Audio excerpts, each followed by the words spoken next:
You are the host now because I knew that. So we are recording this session. This now, I think, did the recording start? No one is recording, okay? Did it work?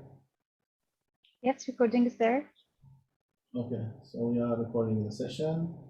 And I think we are about 22, which is really, I think, good to start.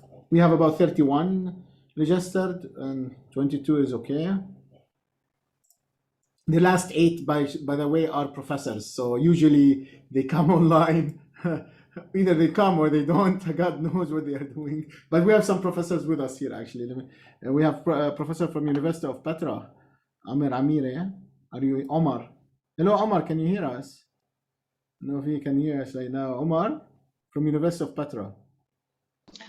Yes. How are you? Yeah. All is fine. All is fine. I'm greeting you from Vienna and from professors in Vienna and Austria. Yeah. So Amir Amira is a professor of at the University of Petra at the Law College. So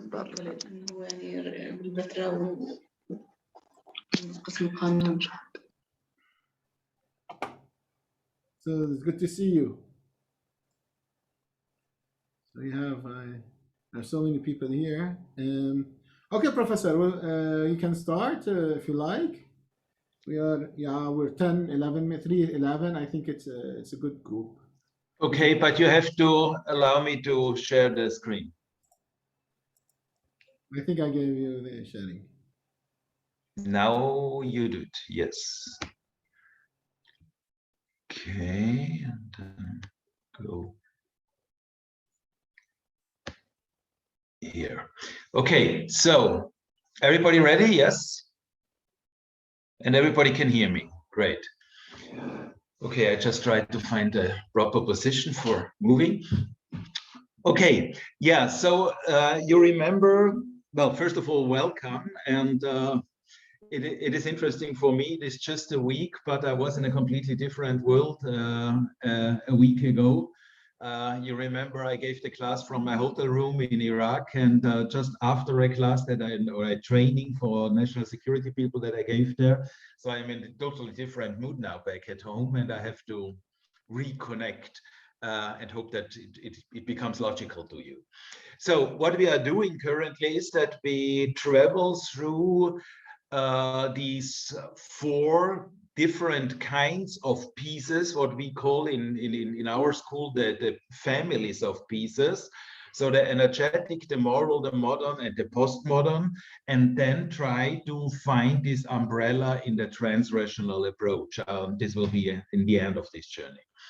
And we have done already part of it with the modern, so I can focus now after doing the energetic last time and beginning with the moral this time on this topic, moral piece, and then we will talk more about the postmodern and only very briefly about the modern that we have already discussed. So, and we started with the moral last time. And you remember that I gave you this idea of the German philosopher Karl Jaspers about the Exile age. And in general, in a nutshell, his idea or his proposal was that he found in this, what he calls the Exile age, that is the time lapse between 800 and 300 before Christ, so more or less in a period of 500 years, a change of ethical values, a fundamental change of ethical values that is relevant for the question of peace, of justice, and I think in the end also of reconciliation. I'm only gradually getting into a closer look into reconciliation. I'm not sure, maybe Professor Wernke can later contradict or confirm, we will see. How this, but it's very close to each other. That's very obvious. So, and now the proposal of Jaspers in the 50s and 60s was that what he saw in the famous names of that time, in the famous philosophical names. So he named Zoroaster, he named Confucius, he named Plato, and then the prophet Yasaya, and that's maybe now the relevant thing for us. So he said, in the philosophies or in the messages that these people gave, we see a remarkable twist of ethical understanding of what human societies should go for or can go for. And in order to understand his argument, we also discussed what was the pretext. And the pretext was, in all those cases, and in contrast to the energetic pieces that we discussed before, a societal reality that required a certain structure with strong leaders, which equipped the societies of discussion or in discussion with the knowledge of how to use iron for both, for producing tools for agriculture, but also for weapons, and the same with animals like horses that allowed them to be more mobile, more flexible, faster, and in the end, in a direct clash, also more powerful. So that means that they traveled with a certain, what they considered natural understanding of warrior ethics, that is a good man, and here it is very patriarchal, so it means the physical man, that a virtual, not a virtual, the virtue of a physical or of a good man is to be ready for fighting, that is to be trained, to be equipped, to be organized, to have then in the society a clear structure, a clear chain of command, and all of these things. So a lot of knowledge, of course, and all of these things. So this was considered to be noble. And now, in the words of Jaspers, what happened in this remarkable period that he called the Exile Age is an ethical shift towards something that we could, if we like, call ethics of peace in these mentioned philosophies. And the oldest one that he discussed and that we can now discuss a little bit more is this story of the prophet Yasaya, who lived in the time of the Babylonian exile. And the main point is that until then, there was already the idea of monotheism, but deriving from a god of, I think initially, I think that's a sort of speculative, but we could say god of weather, of storm, of rain, and so on. And then metaphorically understood as the god of war. So the god who protects their own people if they, well, do the good things, and then they will be also successful in their fighting. And then the trauma of the Babylonian exile brought a lot of doubts, and here in this context this prophet appears. And I think we also discussed already that the exile was not the exile of everybody, so the whole people have been taken to Babylon, but it was just that the aristocracy, the leaders have been taken hostage and brought there, and of course they were not happy with their fate and what waited for them there. So, and now what we get in here is this idea of it might be a punishment of God for errors, but what kind of error? So what is the error? And if we get into this idea, well, the complaint was simply, this is not fair. We are the chosen people to lead our own people and to have this privilege that leaders normally have. And now we are deprived of that. That's not fair. So, and what you get when you just say these things, and this is now relevant for the justice debate since then, and very, very relevant for in modern times, in postmodern context, whenever justice comes in as a keyword, we have to regard certain things that can be redefined and interpreted differently. But let us just dive into the psychological reaction of our mind when we hear or when we say justice. So first question here is, learning from this episode, is when do we discuss justice? And I think all of you, just when you observe yourself, you will realize that the word justice comes usually only up if somebody feels injustice. So the word is by itself closely related to its opposite, and it is very difficult to define what we mean by justice if we don't have the opposite as a reference. So we know usually what is not fair, what is unjust. But if you do the unjust away and ask just in a positive way, what is justice as such, you have a hard time. So this is not new, this phenomenon, because we discussed that already at the very beginning in the first lecture regarding peace. So we have learned so badly to define peace as the absence of war or the absence of violence that we have a hard time just saying what is peace if not in reference to the opposite. And here we have the same phenomenon, but with a word that not even requires another word, but just its negation. So we have the duality of justice and injustice, and we talk about it when somebody feels injustice and brings that into the debate. So that's the usual phenomena, because, well, we know politicians sometimes talk when they want to be elected. They also tell us that they will guarantee justice and so on, and then they usually don't use the opposite. But why are they using this sweetie of the justice word? Because they know somebody feels that something's wrong and something is not privileged enough, and others are more privileged, and you are successful as a politician if you talk about justice. And there's also, I think we don't need academic research on that. We also know from everyday life, somebody always is not satisfied and feels that that's not fair. So that means human life obviously is not fair, and justice is something we long for. So, but what does this do? Now let's go into a structural debate of the word. And this starts, first of all, with a vector in time. When I say justice, I transport a lot of further notions that are not in the explicit text and still necessary in order to give this debate a meaning. The first is, as I said, a vectoral understanding of time. When I say justice, I necessarily refer to something that has happened in the past. I have to compare the now to the past, and I have to refer to a story that happened in the past. And when I say justice, I also express by the very use of the word that I want a change in the future. In order to want a change in the future, I need a future.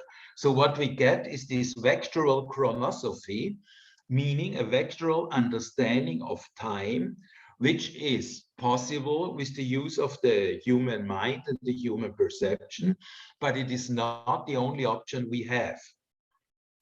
You may remember when we discussed the energetic pieces that the people lived rather in a cyclic understanding of time. Like, because fertility is so important, they understood that there are cycles and perceive time in cycles, in circles, and therefore also adapt their behavior to the return of the, not the same, but the similar over and again. So once spring turns into summer and fall and winter, we know that there might be another spring, which will not be exactly the spring before, but still it will get warmer, but there will be more sun, the flowers will begin to grow, and so on. So and here we have another notion now. We have the past and the future as clear point of reference, and this constructs a vectoral chronosophy in our mind. And of course, and now what did I do? Oh, I'm wrong direction, sorry. And when can we perceive the world and justice that way? Answer is here, now. And the more precise answer is only now, because the only reality that we have is now. So past, in this moment, everything that has happened before is nothing but a story. Everything that will come in the future is maybe a hope, is maybe a fear, is maybe an expectation, is maybe a doubt, whatever, however you call it, but it is not real now. So it is a projection. Everything that comes in the future is a projection. Everything that has happened in the past is a story. And the only reality that we have is now. And I can only say justice now. That's the only option that I have. Now I say justice.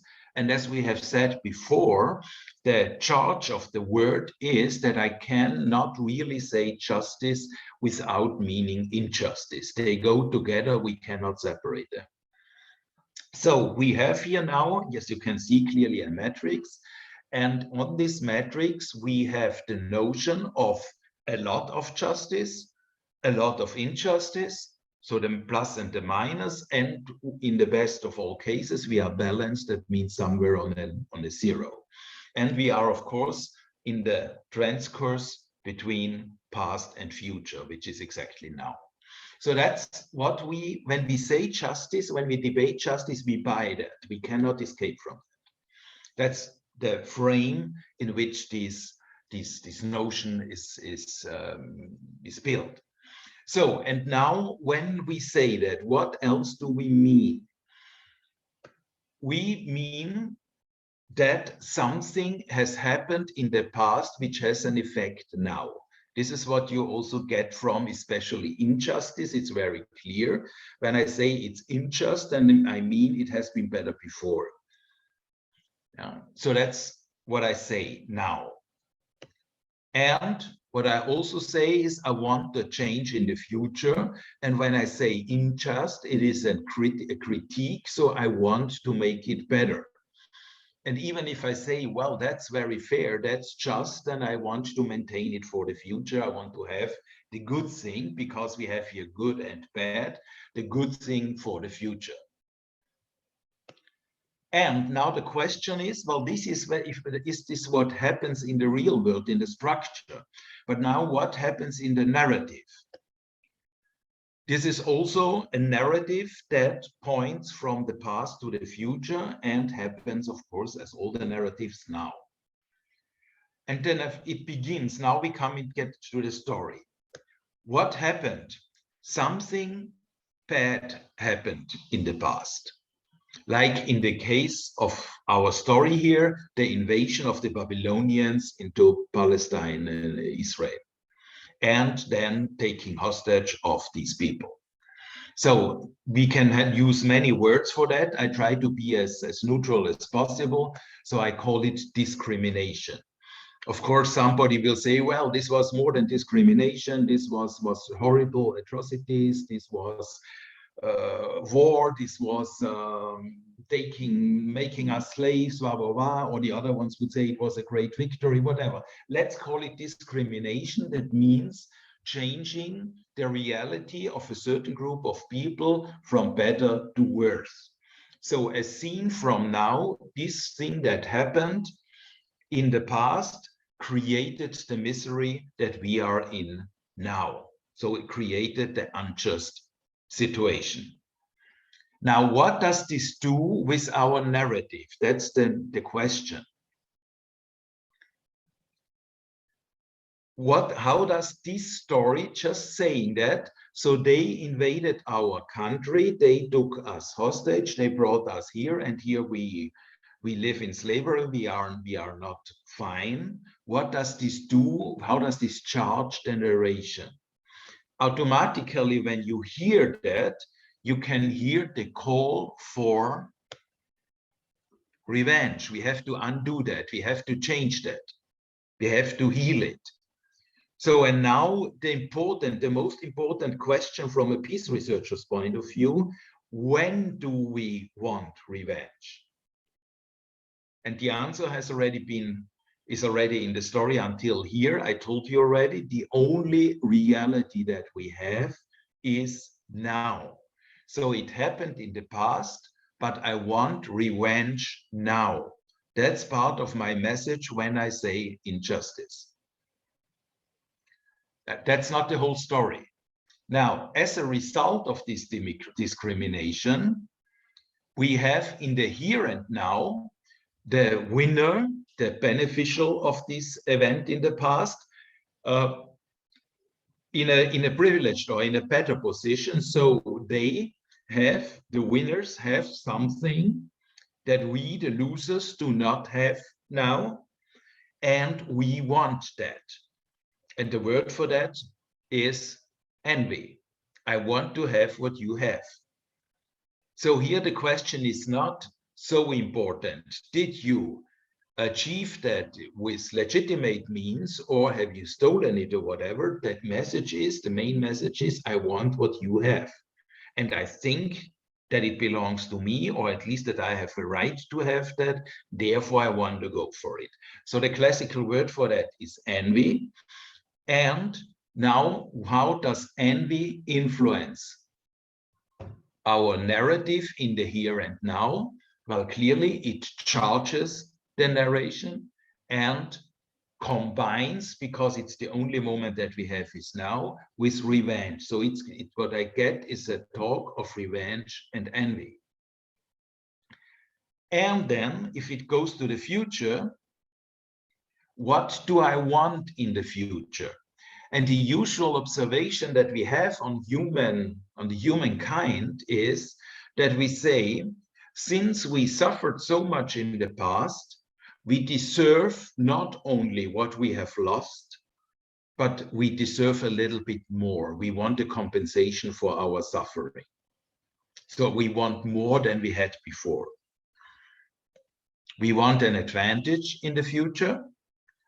And what does this mean for the narration? Now, our projection into the future is that we get more of that what the others have, and we call that greed.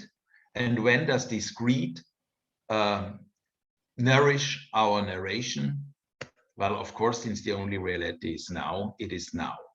So what you get completely, if you jump into this justice debate without really reflecting it, what you get is a narrative that is charged with the notions of revenge, or the qualities of revenge, envy, and greed simultaneously in the only real moment now.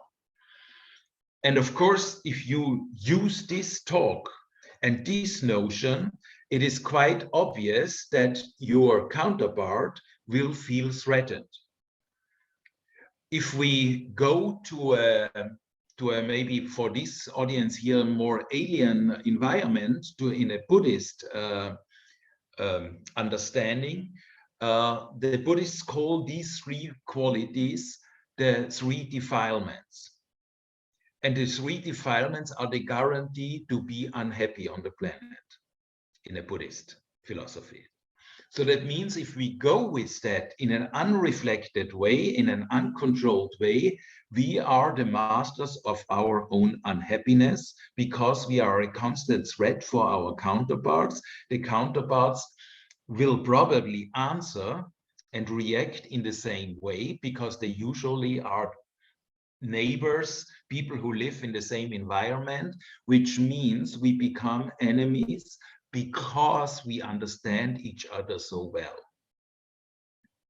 So an unreflected justice debate can do that. So this is not the end of the story. Yeah. So this is not that I say justice is bad and please get rid of justice. This is not my message here.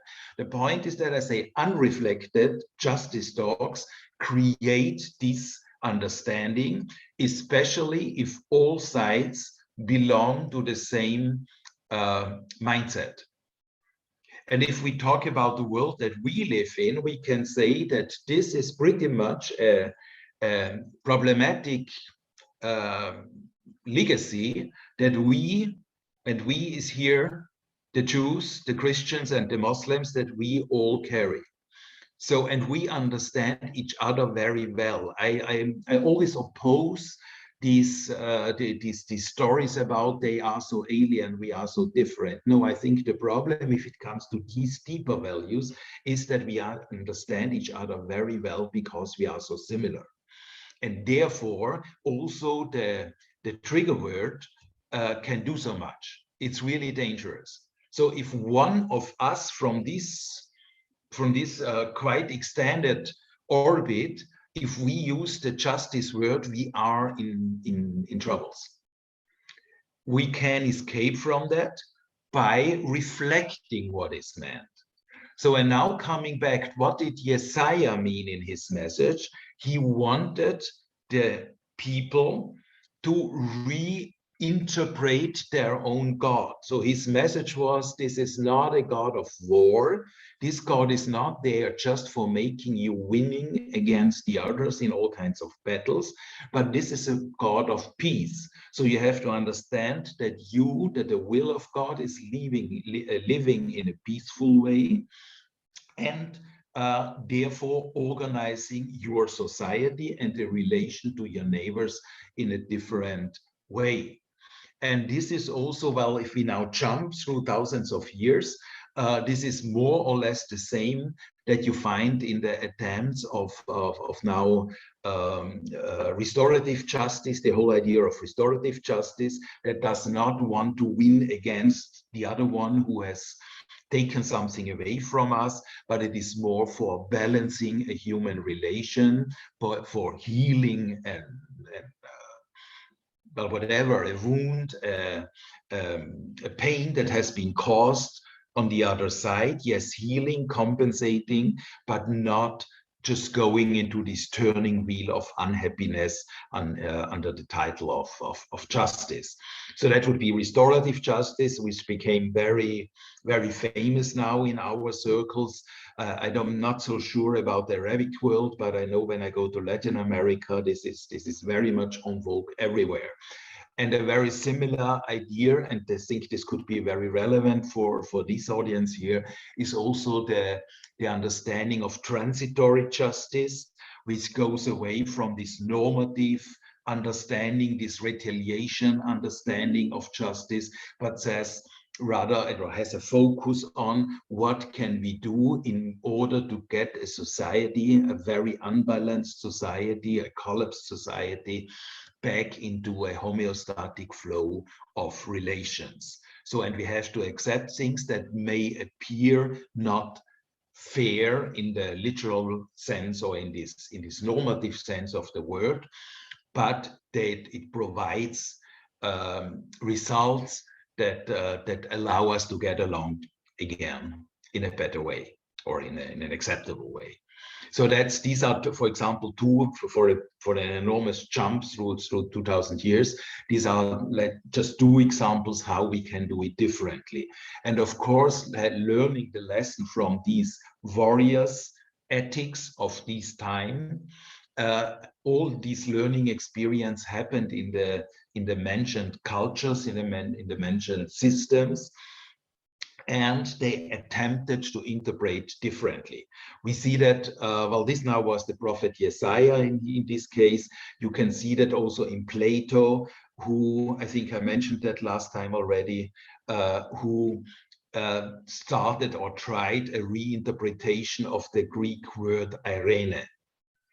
So irene having meant before just resting, interrupting the noble thing, fighting, because you have to heal your wounds, to recharge your battery, so to say, to reorganize your troops, and then you return into the noble thing, which is fighting. So turning away from that and giving irene a value in itself. This is not nonviolence. This is far away from that. But what he meant was just to appreciating the time that humans can experience under the condition of irene. So respecting irene as a value in itself more than it was the case before.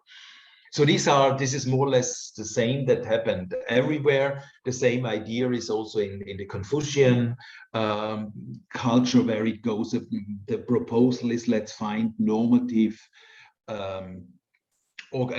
organization that allows us to get along better together, especially in an urbanized society, so where many people have to live together very closely.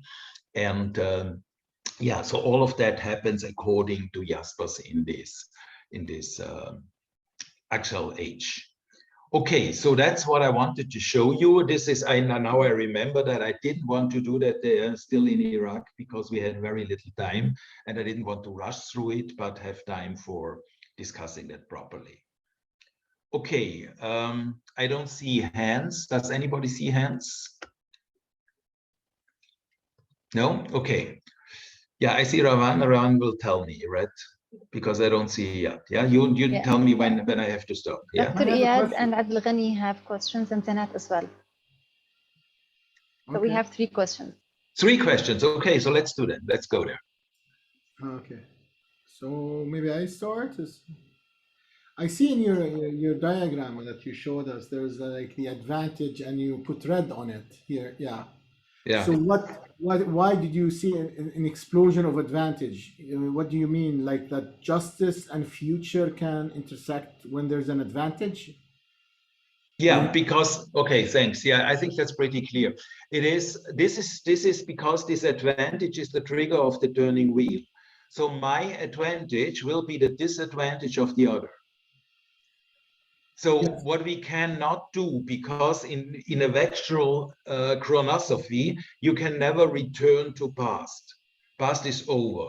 So if you say we want to re-establish the conditions that we had in the past, what you then get is usually the argument, but we had to suffer. So what is the compensation for our suffering? That means we get a bit more, and this bit more is then the disadvantage of the other side. And the other side will say this is our discrimination, and that's how the wheel turns. Yeah, I think. Thank you so much. I think now I understand it. So it's a wheel that turns around. Yes, that's exactly. Well, very concretely, I think for the most relevant area that for this audience here, I would say if we are doing that here now in the frame of Armena. And I think precisely this area shows that this is what we have been doing for 2000 years. Yeah, so, and I think imperfect understanding of each other, and I say we, because from my point of view, this includes Europe, this includes all this Christian Muslim thing, and includes the Jews, and we're doing that constantly. And it is a very good tool for continuing if we do it unconsciously. So we can continue with that, and I think that's what we are doing. And from a peace researcher's point of view, my interest would be to undermine the logic of this discourse, because it's so self-evident that we do it constantly and we don't stop. So this would be a proposal. Of course, it's a linguistic proposal and not a practical political proposal. Yeah, thank you so much, Professor.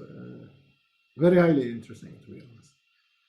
Because I look at it at the phonetic approach, where you have to develop a wheel for change, and this might be the wheel for change, to develop social, like, change, transformation. I mean, like, transformation action. Yeah. Well, what I have in mind here, when I say wheel, there is no wheel in the diagram. But when I say the wheel, this is of course this Buddhist wheel, yeah, that you never escape. You go from one of these worlds to the next, and you end up in the end at the same again. You never can escape. So nirvana is not achievable as long as you are caught in the justice discourse. Yeah. Thank you so much. Okay, so maybe you invite the people. I see a lot of hands now. Maybe you can do it for me. Yeah. Okay. We have Abdul Ghani, because like, once you raise your hand, you get in turn. So I just take one by one as the Zoom is giving us to us. So Please. Abdul Ghani, you can ask. Okay, thank you, Dr. Iyad. Thank you, Professor, for the interesting information. I'd like to ask 2 questions quickly.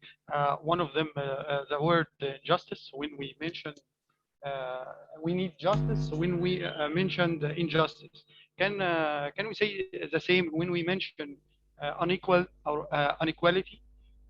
Because I think it's debatable the difference between justice and equality. When we mention unequal, is it the same like when we say injustice? This is a point. The other point is revenge, envy, and greed, which are at the bottom of the slide. Do you mean that try to achieve justice, revenge and the envy and the greed are there, or they are the reasons for injustice itself. Because I think if they are the outcome of justice, the one who feels the injustice and try to revenge, or he feels envy, or he becomes greedy, I think they are negative qualities which I'm trying to take my rights. Okay, so not all of the people will be greedy, for example. You understand what I mean? They are negative terms. So if they describe or modify or qualify the one who tries to take his rights, I think it's injustice to describe them. Not all of the ones who felt injustice have such qualities, right or wrong. Thank you so much. Okay, thank you. Yeah. Yeah, this is not one good question. These are several ones. Well, if it comes to the equality, the question is how you define it.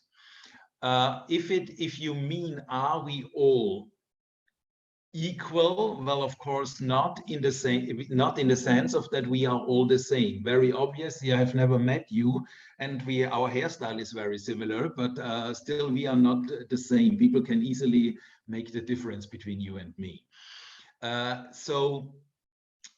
We are not equal in the sense of all exactly the same. We are not protozoans. We are human beings. That means all of us are different. And from that, also our needs may be different. But still, if we talk about equal in the sense, do we have the same right for living, like in the sense of human rights by birth? I argue clearly, yes. We in this sense we are equal. We have the equal rights, and still in the real world, this equality will not create a situation where everybody gets exactly the same share. And even if this would happen, even if I think it's very theoretical, it's not realistic. But in the case that everybody would get the same share of all available things, even that would probably not be interpreted as fair. So because we are different, we again would argue for whatever reasons. So I think that therefore, this normative approach is not too helpful. We can philosophize on that for eternities. But in the end, in reality, the question will be, do we all have enough to sustain ourselves, to satisfy our needs, and of course of the people around us? And this is not only material goods, but also things like respect, like belonging and these things. So if this all is provided, are we more or less fine on this world, in this planet? Then probably we will not have too much of a justice discourse. Even that is theoretical. I think we will not see a world, the ones who are now alive, we will not see a world where this will be given. We just can struggle for it. So therefore, the question is, what do we really mean with justice? And this was the reason why I now went into these more contemporary notions and discussions of it in the sense of this restorative or transitory justice, because this does not target this normative equality, but it rather makes it, how can we be in sort of an homeostatic flow in our relations? And of course, this gives the word a different meaning. So I'm not sure whether this was now satisfying. I cannot see you anymore because the pictures changed, but I hope that this was an answer that can help. Yeah, but you know, concerning women's rights, okay, women's rights, they feel injustice when they they would like to take equal shares, okay, or to have the same jobs, or to it's debatable, you know. So sometimes you can be just to them or fair to them, but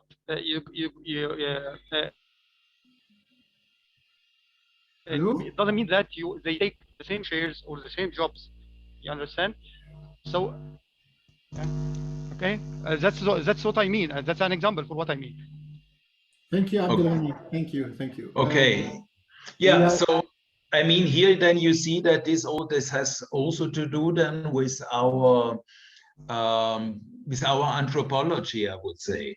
I mean, when you say they're women, well, first of all, I don't know who that is, because I mean, biologically, there are so many women, I don't know whether they have really one opinion. But by saying so, you choose an essentialist approach to the definition of humankind, and you make them all one.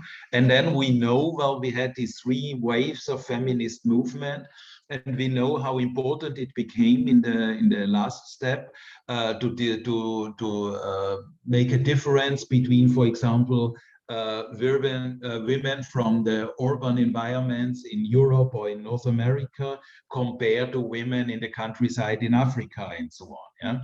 So, and that many women just from the global south are very unsatisfied when women from the north give them their voice. Yeah, so that means they feel hijacked by these interpretations, and therefore I think that again this essentialist homogenization of groups of interest is quite dangerous, especially if it comes to justice, because if you do so, you will necessarily end up in a normative solution, and you may say, okay, we can do that. We can make a law that says, well, every human being has to get the same salary, very theoretically again, because I don't know how you would really execute that. But let's say in theory, you can make laws that in a way provide a frame where you come closer to this ideal.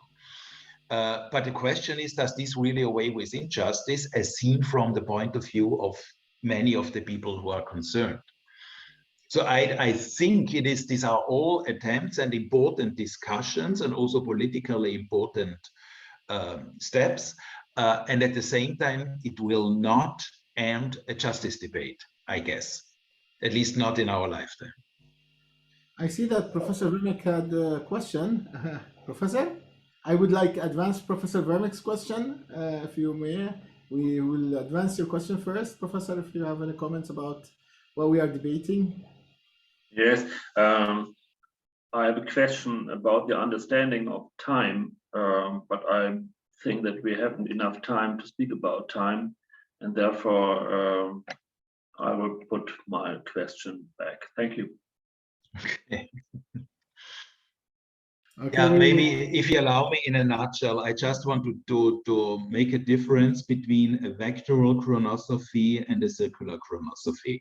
This is for the two families of peace that we had so far.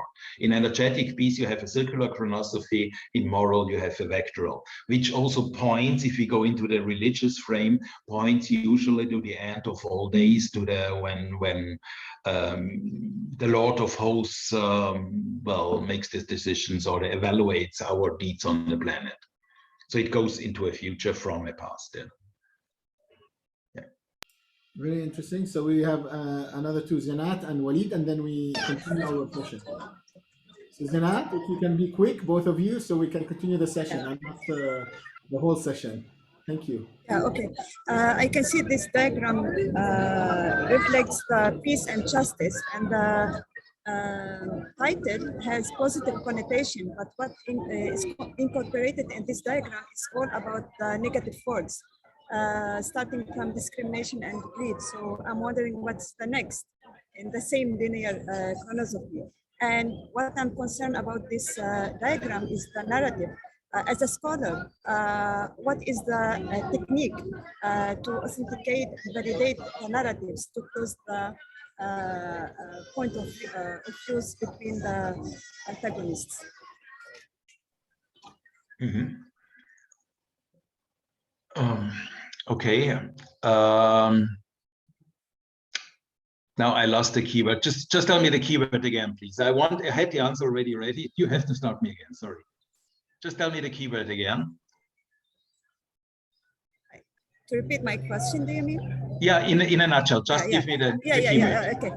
I mean the title of this diagram is has positive connotation, but what is Ah, incorporated in yeah. the diagram is negative words. So, and what is the next after greed, as you said, in linear chronosophy? And what about the narrative, the authentication and validation as a scholar or as a negotiator, mediator? Yeah, okay, thank you. Yeah, now I'm back. So sorry for, I lost my focus for a moment. Yeah, perfect. Now, this goes hand in hand with the duality. We were discussing dualities. This goes hand in hand with the duality of good and bad and right and wrong. If you remember last session, we were discussing dualities that our senses, our human senses, perceive in nature, like light and dark, or loud and silent, or yeah, well, all of these things, hard and soft and so on, hot and cold and these things.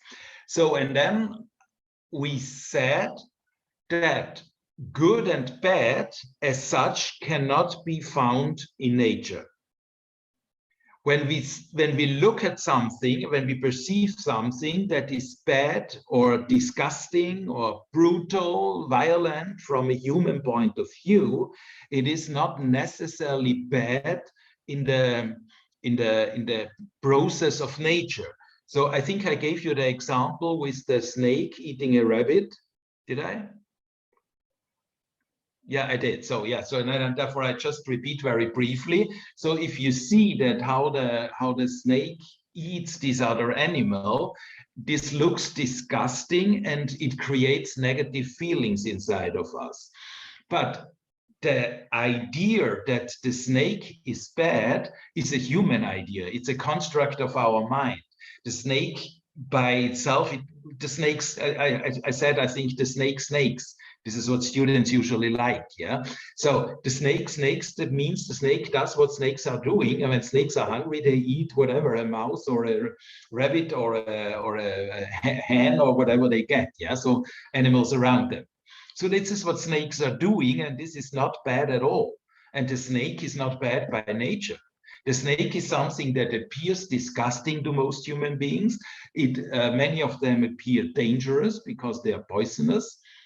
And if we get too close to them, it might have negative effects. So they symbolize something bad, even if you go to the holy writings, like in the Bible, you have the snake as the representative of the devil, of the bad. So, but this is a human construct. The snake is not bad by nature, or in nature, by nature maybe, but not in nature. So the snake snakes. And now it requires the human mind in order to decide that the rabbit is cute and we love it, and the snake is bad and we hate it. So that's a construct of our mind. And the same goes interpretations, for example, even in the very strict academic sense, if we talk about mathematical calculations, we can say we calculate and we can say it's right, the result is right or is wrong. But this is only true in the frame that we have given with our mindset. So the way we count is a human invention. It's not natural. It is an agreement. We agreed that we count that way. So therefore 2 and 2 is 4, and that's correct. Yes, in this frame, yes. But if you go into mathematics, you know there are other counting systems where this is not true anymore. And we could use other ones. Therefore, again, these two things, right and wrong and good and bad, are results of human mind work. And this is now sorry for the long answer to the short question. This has to do when it comes to justice, injustice. This depends on evaluation. This depends on perspectives. And only when we have a common frame how to define these things, only then we can probably find agreements. And even that is not, even in the most extreme cases, it's not so easy. If I just give you as an example, as a trigger, the death penalty. Yeah, for me as an Austrian, it's very clear that death penalty is wrong and bad. I will never advocate that. But I know that there are human beings on this planet who use all their intelligence for arguing the opposite. And they have their rights because they are also human, they are also born, they are also members of their societies. So in case of encounter, we will have discussions and we have to find agreements. So therefore, this good and bad, this means also what is a discrimination, depends on the setting of values, on the frame where the discussion happens. And therefore, it is possible, like in the mathematical systems, that the narrative is constructed totally different, in a totally different way, in relation to the same material reality. Yeah, and of course, I mean, we are used now, this is what I meant, we understand each other so well, at least in this part of the world, in this, what I call the enlarged Mediterranean, so this area between somehow India and Norway, as I love to say, well, we have this frame, we refer to the same frame. And therefore, we understand each other so well, and we can provoke each other so easily. Yeah, because we understand each other, not because we are so alien. Okay, and then I see Walid. Is this the last statement or question? At least on my screen. You can. Yeah. Okay. First of all, thank you very much, Professor, for your diagram and the very elaborate way you prepared it. My question is about a good conception of justice, because this is a diagram, pretty much a diagram of the misconception of justice, as you said. And fortunately, you said that this is not the end of the story. And please, if you're coming to this point later on in your presentation, please just ignore my question. So, Okay. Okay, thank you. Yes, I will indeed. So, but I don't ignore your question. I just will tell you that if you have as a broader frame a system that gives you an ultimate point of reference, this very, I would call it strong or strict definition of justice will apply. In other words, when you are able to say as an ultimate point of reference, so for example, there is my one and only almighty creator, God, who knows everything, then obviously God has to know what is good and what is bad. God has to know what is right and what is wrong. And God has to know what is fair and what is not fair. So God knows. The challenge for the human being on the planet in this case is, how do I know the interpretation, the will of God? And now we know that we have our mechanisms for interpreting the will of God, and sometimes they fail because they are human. The interpretations are human, they are not divine. So, but as long as we presume that we can rely on this ultimate point of reference, we will go with this strong interpretation. This is exactly what you have in the story of the Babylonian exile. So the chosen people of the one and only God are in misery. How come? How is that possible? They are the ones, yeah? So put yourself into the shoes of them, even if you don't like that.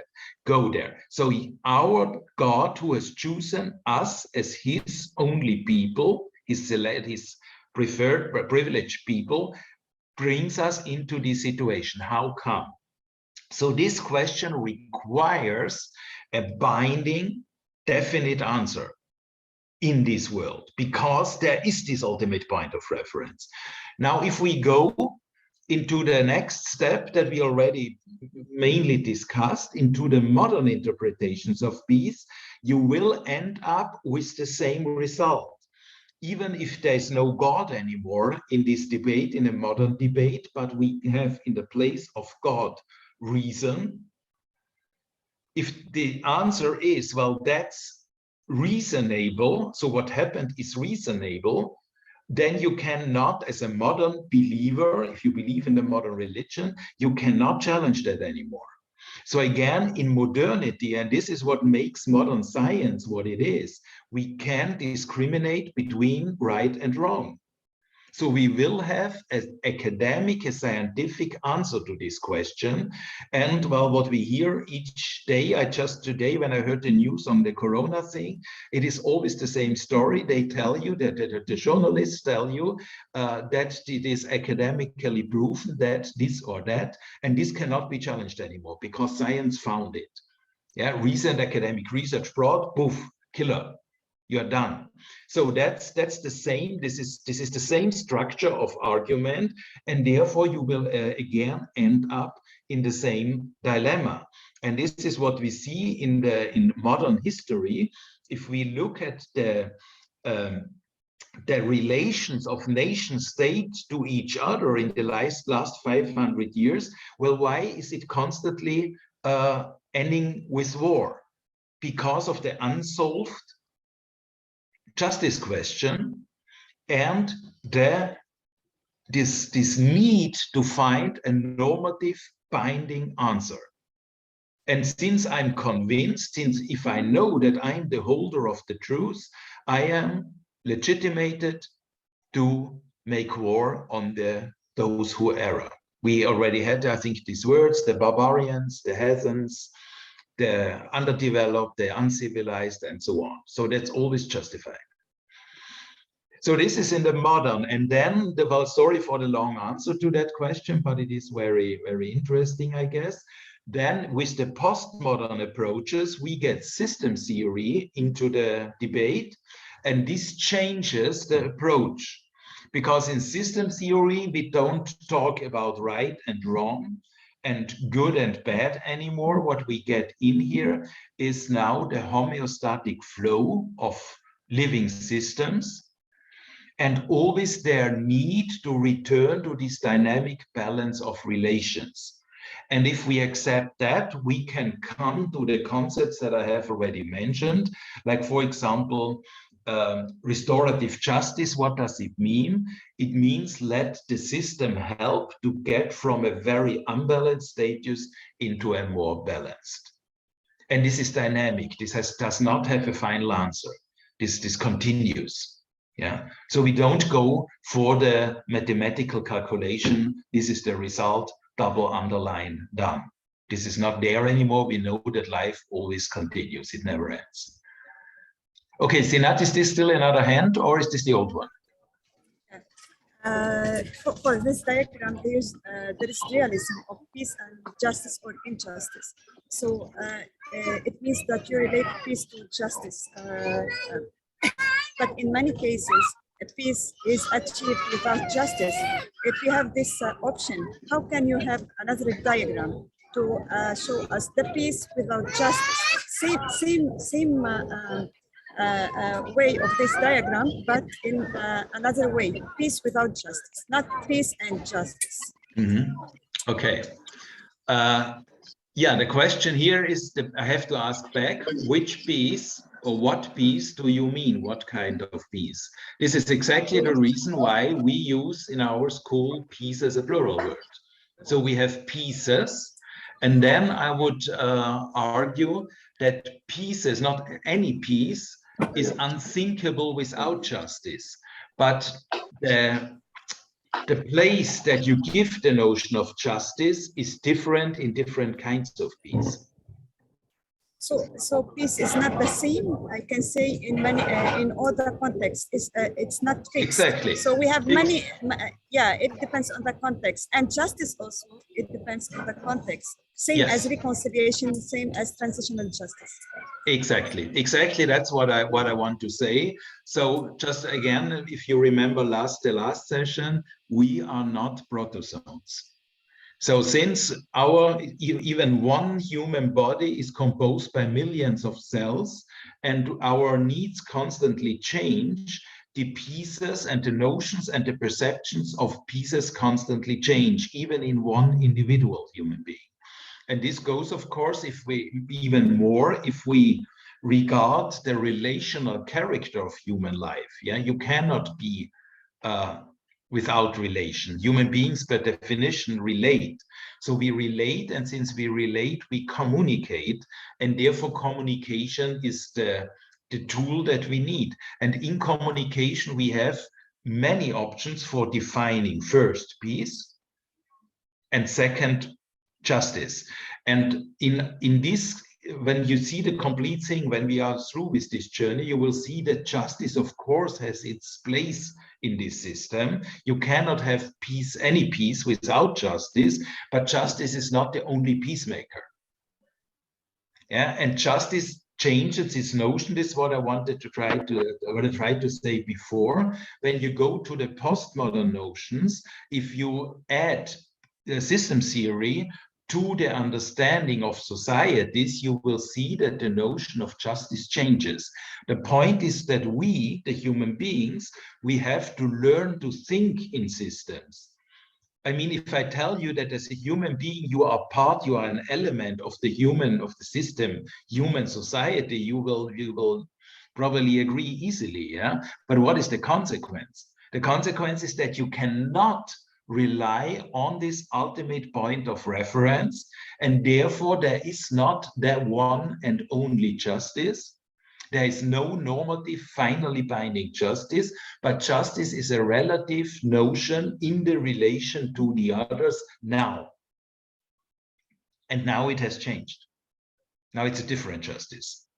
Yeah. So my screen has not changed at all, and still the justice that we discuss has changed while we are talking. Yeah, and this has to be integrated. This is, I think, one of the objectives of peace studies, and I would guess also reconciliation studies as an academic discipline, to get this awareness into our academic minds and to orient our academic writings and our presentations, and also give our research a direction. That's exactly what I want to say. Yes. Okay, so you look like okay. Yeah, we continue, Professor, I think. We continue. Okay. Okay, so then, well, yeah. Now let's jump back, because I gave you already quite a taste of the postmodern. Let's go back to the strictly moral understanding of peace. Then, well, this is part of our dilemma. I just quote Virginia Satir. So she's one of my heroes. She's the founder of the family-centered psychotherapy. So one of the humanistic schools in psychotherapy. And I have never met her in person. She died before I got into this field. But reading her is really extremely inspiring to me. So, and one of the things that she says is probably not new. It is easier to die than to change. So that means, how do we get out of this turning wheel of justice that makes us unhappy? So justice, righteousness, and conflict resolution. Here is now my emphasis on the word resolution. I don't say transformation here, that belongs to another world. But in this world, we have conflict resolution. We resolve conflicts like mathematical calculations. We get a result. So these notions mostly mean and even demand that the other changes before I do it. So when I say this is not fair, what I will say implicitly is you have to change and I will not.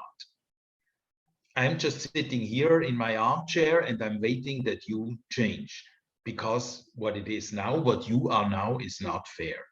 And of course, this makes you feel uncomfortable, very clearly. So that's so much about the moral. I hope that this is okay. We discussed already a lot, so I don't open another round of discussion, but I just go very briefly through the modern understandings of peace, like the world as a machine. You have already seen this slide, so I just copied it also at this place for helping you to remember. So this world as a machine is the belief in the great narrations as formed in the teachings of Thomas Hobbes, René Descartes, and Isaac Newton. I don't repeat that all. Thomas Hobbes, representing here the idea of the nation state, René Descartes, this tension between the perceiving subject and the perceived object, and Isaac Newton representing the idea that we can calculate and therefore predict everything that really exists. And what cannot be calculated and predicted does not exist. So that's in a way how I use these three names, maybe by doing a little bit unjust to them as metaphors for the main notions of modern pieces. Yeah, and then, well, the compass here serves as the expression of the world as a machine that everything can be calculated. We have gone through it. I think I don't have to repeat it further. So, but now, if it comes to modernity, what we have not yet discussed is the question of language in modernity. We did not, correct? Yat, can you just confirm we did not discuss that yet? No, we didn't. Sorry. We did not, right? No, Yeah. no, So no. this is one of my favorite topics if it comes to modernity. And we have to start from the question, is language as we use it the expression of the mind? So very often we hear in many also philosophical approaches that an idea is first thought, so created in our mind, and then when it's ready, our lips express it with the help of acoustics, so the language. This is, I would say, like something like conventional wisdom. And academically, I dare to ask, is this really true? Isn't it maybe the opposite, that the mind is framed by language? Remember the slides that we had on birth, when I told you, please be careful, because these are these very provocative, very, very touchy pictures that I've shown you, the birth of a baby. So what happens when this happens? And I mean now, maybe not when the baby falls from the sky brought by the storage, but rather when it comes out of the world like a leaf out of a tree. So what happens? If it comes to language, we have to acknowledge that the language is always there before you are born. So whatever your mother tongue is, the mother tongue is already there before you are born. That's why it is the mother tongue. So you get it like the mother milk from the very beginning. This is the language in which you are addressed, in which your mother and of course the rest of the family speak to you. And the function of the mind is only framed by these experiences. It is not that we, the human beings, make experiences in this world, but it is the inverse, that experiences make us. You have a naked, innocent, newly born baby, and the way how this baby is addressed frames the mind. And we know from neuroscience, decisive for this process are the first 4 years of a human life. So that means when your mother says to you as the baby, be it very newborn or half a year old or a year old, something like, I don't know how you do in your worlds, but here it is usual that you, when you talk to these little things, that you say something like, choo, choo, choo, choo, choo, you are so cute. Yeah, and then the baby smiles. Why? Because the baby first understands this is a friendly message and it feels comfortable, and comfortable creates smiling in the face. And that's what adult people like very much. Smiling babies, they buy our heart, right? So whenever we can provoke them to smile, we do it because it makes us so happy, the smile of the baby. So, and what happens in the meantime in the baby? Very similar to what I tried to do before with justice, now just with this very innocent sentence. you are so cute. But when I tell this little one, you are so cute, I tell him or her that this you exists. So the grammar that I use for this very simple expression frames the innocent, not yet mature mind of the baby. You get that? That's very important now. This is a key message. That means the grammar of the language that we use frames our mind and therefore creates our reality. You can not perceive the world beyond the grammatical rules of your mother tongue. Your mind is not able to do that. So the way how you are addressed, the way how your brain frames your mind will create the reality of the world for your whole life.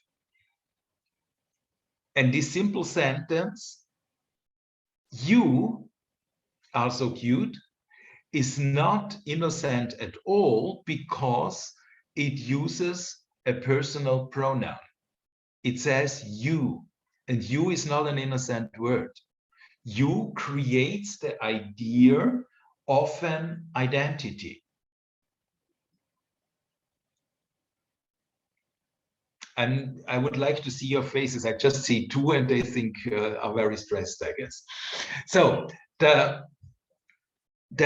very existence of a personal pronoun in a language, in a simple sentence like you are so cute, frames the mind of the baby because it tells the baby, it tells this mind that not yet can speak, that there is a you, and the form, the grammatic form of I, you, he, she, it, we, you, they, creates the idea of completely closed identities, human identities. So I see Ravan, there is a hand. Is this, you want to stop me? You cannot stand it anymore. No, I wanted to ask you because you said like the language you learn or the grammar forms you for the rest of your life. But so many of us speak more than one language and different grammar. So how is that going to reform the identity or the reality of the person? Yeah, I mean, the more languages to learn, especially if these are languages that are structured in a very different way, the more you will be provoked, the more philosophical in the end you will get. There are many people who got very philosophical because of languages that they used. And this is specifically true when you go out of your grammatical environment. So therefore, since I'm European, allow me to say that well, I'm very proud because I speak several European languages, but in this regard that is interesting here, this is not such an achievement because the final structures are always the same. So whether you express something in German or in English or in Spanish or in Portuguese does not require too much changes. Well, there are also some tricks that can be debated, but in general, they are very similar and confirm. So they give us the idea that we can translate each sentence, for example, from German, literally into English without losing any meaning. And I don't think that this is 100% true, but I would say it's 99% true. Well, let's say very true. But if you try to translate this same German sentence into Chinese or into Japanese, you will lose a lot of its meaning, even the best translator. Yeah. I think since many of you are Arabic speakers, from my experience, I don't speak Arabic, so I am always have to rely on translators. My experience with that is that we lose more than you would lose into English, but still it's rather close. I think we can get along sort of pretty well. But if you try to go into, well, just if I come from my personal experience. So the one would be the Eastern Asian, very difficult. If you go into Native American languages, more or less impossible. Yeah, because in the Native American languages, it's not only the grammar, it's even the vocabulary. You cannot translate certain words. We will come to that. I will give you examples on what I mean. Then, of course, also the same with African languages. The less they are colonized, the more you have this problem. Yeah, then, well, of course, Maori or these kind of languages, but also Southeastern Asian languages. So they are really very different, and they create a different mindset, and then it becomes more of the problem than just the syntax or just the vocabulary, but it becomes really a problem of the perception of the world. And let us jump into that, and I think you will see what I mean. Okay, good. So I start with this story. We are at the beginning of modernity. If you remember the three pillars that I mentioned, so we are a little bit earlier than these gentlemen.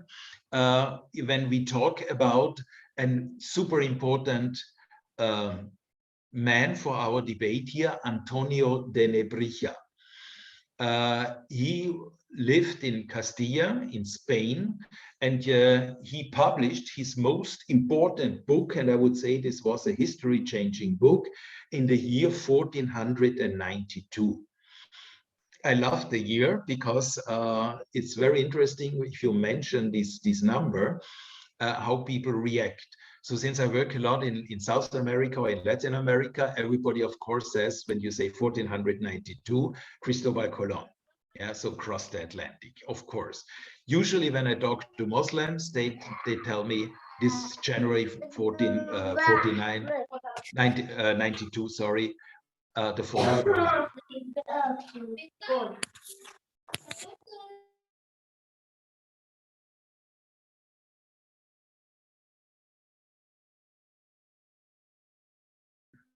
Okay, can you hear me? Okay, good. So, yeah, that's usually what I hear from Muslims. So for them, this Granada thing is more important than what the Europeans say, the discovery of the Americas. And I think from my point, the most important is that Antonio de Bricha published in the same year his first grammar of a modern European language. So Castellano, what usually nowadays is called Spanish, was the first language in Europe that got a strict structure, a normative structure of how you talk correctly. And the one who invented that was Antonio de Bricha. And he was a good businessman, because what he simply did is he studied how does the aristocracy speak at the court of Castilla and Leon. That means he took this language and he said, that's the correct way to speak. And then he made the rules, the grammatical rules for the whole language. And when he had this done, and this whole thing was completely, and he was very good in doing so, so it's quite a elaborated thing. So then he wrote to the Catholic Queen of Castilla, and he offered his grammar to her, and he said, Majesty, this is a weapon which is more powerful than the artillery of the Turks in the East. You know, this was the time when the Turks moved from the east to the west, and the Western powers felt very threatened because the Turks had both. They had a strong artillery and a very strong navy, because the Turks learned from the Arabic to build ships, and these were the most advanced ships in this period. So they had both, and this made them a very powerful military force.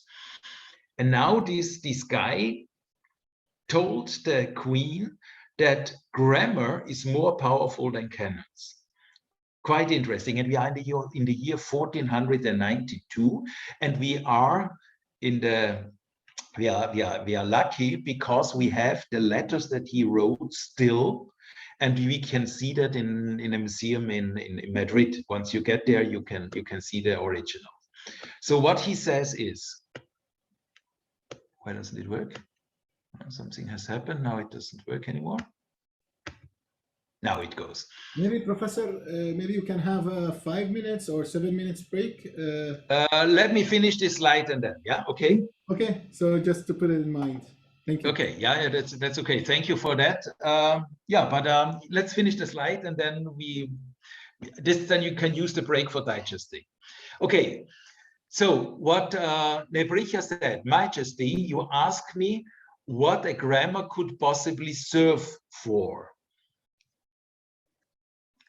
The language is the instrument of the empire. Look at that. 1492, he understood. The language is the instrument of the empire. So why? Because when you have one national language, and remember what we said about Thomas Hobbes, then there's no citizen has an excuse for not understanding the orders of the authorities. That is, a national language is the main instrument, is the main interest of those in power and not of those on the grassroots. So in this case, in Spain, the shepherds, the fishermen, the farmers, the carpenters, they had their own languages in their villages and they were happy with that. It was good enough for them to communicate. But it was not good enough for understanding the orders of a centralized power that wants to increase its efficiency and therefore its power with centralized, normalized laws. So language became the crucial instrument, and this is what Bricha understood. Soon, Your Majesty will have places yoke upon many barbarians, look at the word again, barbarians, who speak outlandish tongues. So this is very nice, the language, but the point is, he understood that Cologne is crossing the ocean and will meet people on the other side who speak very different languages. And Bricha made clear to the Queen that in order to dominate these people in the Americas, you will need grammar. You will have to make them speak your language in order to understand your orders. This is not only for the reconquista, for getting the Hispanic Peninsula back from the Muslims or from the Arabs into the hands of the Catholic Spanish speaking, but this goes also now for the newly conquered territories in the Americas. People have to speak your language in order to be ruled and dominated by you. By this, your victory, these people stand in a new need. So by the victory of the Queen, the people need the need for the laws, the victor owes the vanquished, and the need for language we shall bring with us. And he was successful. The Queen bought the grammar, he became rich, and his grammar became the first normative rule of correct speaking in Europe in this moment, in the frame of a very important colonial power. And it was so successful that all the others followed.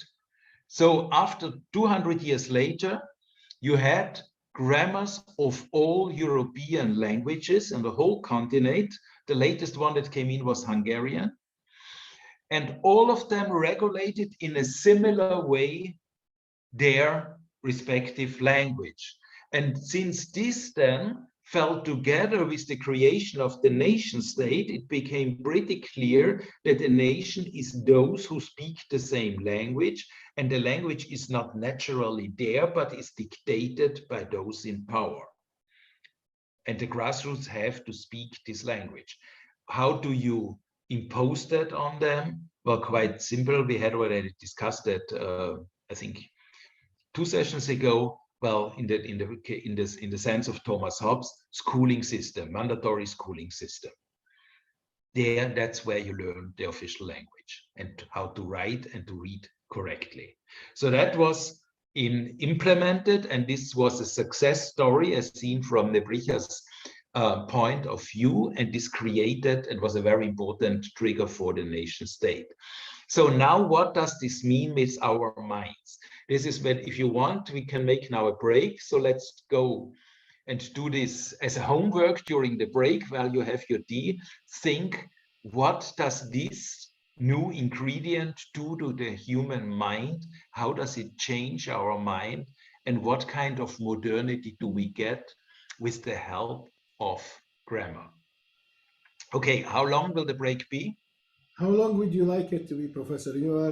No, never ask me. I'm your servant. So you dictate. So we're like doing like 10 minutes. 10 minutes is too much, but we try to do it seven sensitive 10 minutes. Okay, so 10 European. 10 European. Okay, Yeah. so we meet again at 3:45, okay? Yeah, okay. 3:45. Good. Okay. Thank you.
Hello, everyone. Professor Wolfgang, are you with us? I think the professor is still not with us. Yes, I'm with you, but I have to apologize because I have to finish my participation at the meeting now. And just I wanted to write you. Thank you very much, and see you again next week or in 2 weeks. Aya, do you have a question for me? No, I'm fine. I'm fine. But Oh, you're fine. But you know, you have 2 sessions as well. You know that to not they are on the website to the exact dates and everything, Professor. Yes, I think it's next year, isn't it? Yeah, it is. I can actually check for you. Yes, next year. Yeah, it is next year. So to speak about education, and I think it's one of the themes, and there's another one. Oh, that's excellent. Hmm. Yeah, no, we are getting you another PhD students, of course. This is a surprise, but we'll try to make it later. Okay. Okay. Yes, thank you. I don't know if Wolfgang Dietrich can hear me now, but I have to leave now. It's not only that I have to use that I'm used to have lessons about 90 minutes and not 100. How much is it? 35 minutes, and You don't count. but I have now my next session, and yes, I hope I will be with you next week because it's not possible for me to go to Vienna, and therefore I have to stay in Jena, and this is a good reason to take part at the seminary next Friday. And so we will see us again next Friday. Bye-bye. That's Okay, excellent, great. Professor. Thank you. Pleasure to have you. Okay, thank you. Bye-bye. Cheers. And thank you very much, Wolfgang Dietrich, for your presentation. So, Professor Wolfgang, you said 45, and I opened the mic on 45 exactly. This is Swedish or Viennese, Austrian? I don't know. Not German. Whatever stereotype you like. I'm wondering if the time now is Western time, not Arabic time. However, we still have. I'm not sure whether we have 73 minutes, whatever. Yeah, so we can use them. And are there questions or doubts, or maybe the next slide is that I will show you 2 details that make that, I think, pretty understandable. Okay. I don't see a hand. Maybe somebody's mind worked during the break, or? I have a question. Please. Okay. So we spoke about the language and how the language will unite the people under the government. Yeah. So this is, as we say, is the past. Today, what's today's language? Postmodernization, as you said, we have like 3. We have postmodernization, we have modernization, and we have postmodernization. So what do you think the language, in my perspective, it might be ICT, that the language that is uniting the people, and what will the government be in the future, and how peace can be part of it. And this is how maybe it's a big issue. So I would say that this is rather a postmodern question, and could be discussed broader in the postmodern context later. But since you ask it now, I mean, I would say these are dynamics. Where we are here with this very illustrative year, 1492, I think we go into a dynamic of unification. Because the main question is, when the nation state gets created, which is after this moment, how do you define that? Nation has as a core this Nazareth, this being born out of the same source, and everybody knows, and also knew at that time, that this is a myth. So you don't have any population where everybody is born from the same source, from a whatever founding father or something like that. In the case of the Spaniards in that time, there was something like, I would say, a fever of that kind, because in the Reconquista, they really wanted the purification of the Christian Hispanic kind. So that is not only kicking the Muslims out, but it was also getting rid of the Jews. And this was really done in a super brutal way. And language became a very important ingredient here. So, and this is just the beginning. This is you can find it in the whole, in hundreds of years of European history. I think the way, if I understand your question correctly, that the counter dynamics in a way began in the late 19th century.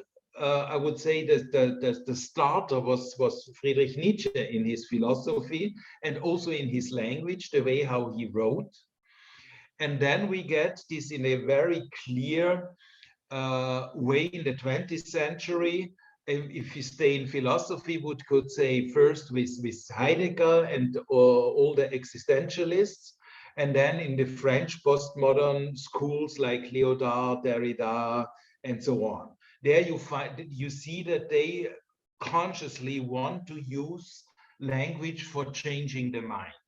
So and then we have a lot of further philosophers like Wittgenstein and so on. Well, those who really try to play with that. At the same time, we have on the peripheries attempt and attempts of bringing different ways of speaking into their rights. A very, for me, beautiful example is Ngugi wa Thiong'o from Kenya. I don't know whether you have heard about this writer. So he was very successful in his young years.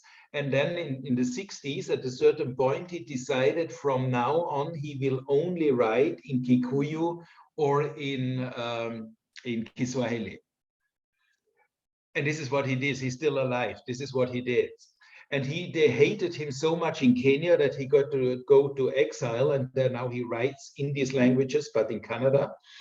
And this was the same attempt. So counteracting this hidden, well, nowadays we have a word for that, this colonization and recolonization of the mind. So he said, if we want to liberate ourselves in the former colonies, we really have to insist in our own language. And I think he was very right. A prominent example. So, but if you allow me, I will come back to that, but let us go first into the unification before we get to the dissolution of these dynamics, yeah? Is it okay? Yes, yes. Okay, perfect. But then Ravan also has, I see her hand. Well, not her hand, but the virtual hand. But I was thinking like about what you said before the break, and like the creation of the language. And because I'm linking it to, you're saying that we learn from the language, so like the grammar shapes us, then also the language is a tool of enclavation of people. So it directs them into how they need to think instead of giving them the opportunity to think out of the box. Like, I agree that language also like widens our perspectives and how we think, and it also shapes the idea of more intellectual approaches, but also it enclaves us into some circles if we are only in one grammatical approach or one language only. Yes, yes, I fully agree. This is not a question, this is a statement, and I agree with this statement. Yeah, exactly. Well, you will see, well, maybe you can comment after the next or the two next slides, because I want to give you two examples. And probably if we still have an agreement after these two slides, then we are fine. And if not, we need to discuss. Okay, good. Then let me jump into that. So I want to give you two seemingly totally harmless examples. And this means I go to examples of how we use language, and then we see what happens with our mind. Let me, oh, it doesn't work again. No. Okay, so let us start with one observation. Well, one of these harmless examples is the definite article. So who would think anything bad about definite articles or anything problematic in definite articles? So in English, it's just there. In German, we have 3 of them. Well, they are like in different grammatical genders. So we have der, die, das. We have like the male, the female, and the neutral. And well, depending on the different languages, you have 2 in many languages, whatever. But in general, if we talk European, the definite article seems to be a very natural thing. And I don't know how many people who are not linguistic researchers really ever thought about that. It seems to be so irrelevant, just a tool that we use. Now, if we go into the history of language, very interesting in the Mediterranean environment is that ancient Greek was the first language that used definite articles. So in the time of the great philosophers, Plato and Aristotle and Socrates and so on, their ancient Greek was the only language that used this article, this tool. In all the other languages, you could not say that. So what does this do? Well, it does a lot with the philosophy of the world, with our perception of the world. Aristotle said that philosophy begins with the substantive. So the core type of word for philosophy is the substantive. And he said, well, clearly you need more than just a substantive, but this is how it begins. So for example, when I say book, this is not philosophy, but we have already clearly a carrier of a notion. Book is book. Whereas when I say to go, you cannot philosophy because you don't have any reference. What should it be? So this is not my opinion. I'm just telling you how Aristotle thought. So he said you start with the substantive, and in order to be able to philosophize, this substantive has to become a subject. So grammatically, we get full sentences require subjects. The subject is the master of the sentence. The verb, the predicate, follows. It's like the servant of the subject. That's set by Aristotle. Now, and if this is true, the definite article makes this substantive unique. So it's not 1, it's not a, it's not 3, it's not 5, it's the. And with the help of the, we get different notions to the others compared to a or 1. Then Plato could express the essence of these ones. I don't know how many of you can read that. If not, I translate. The true, the beauty, and the good. These are the core notions of Platonian philosophy.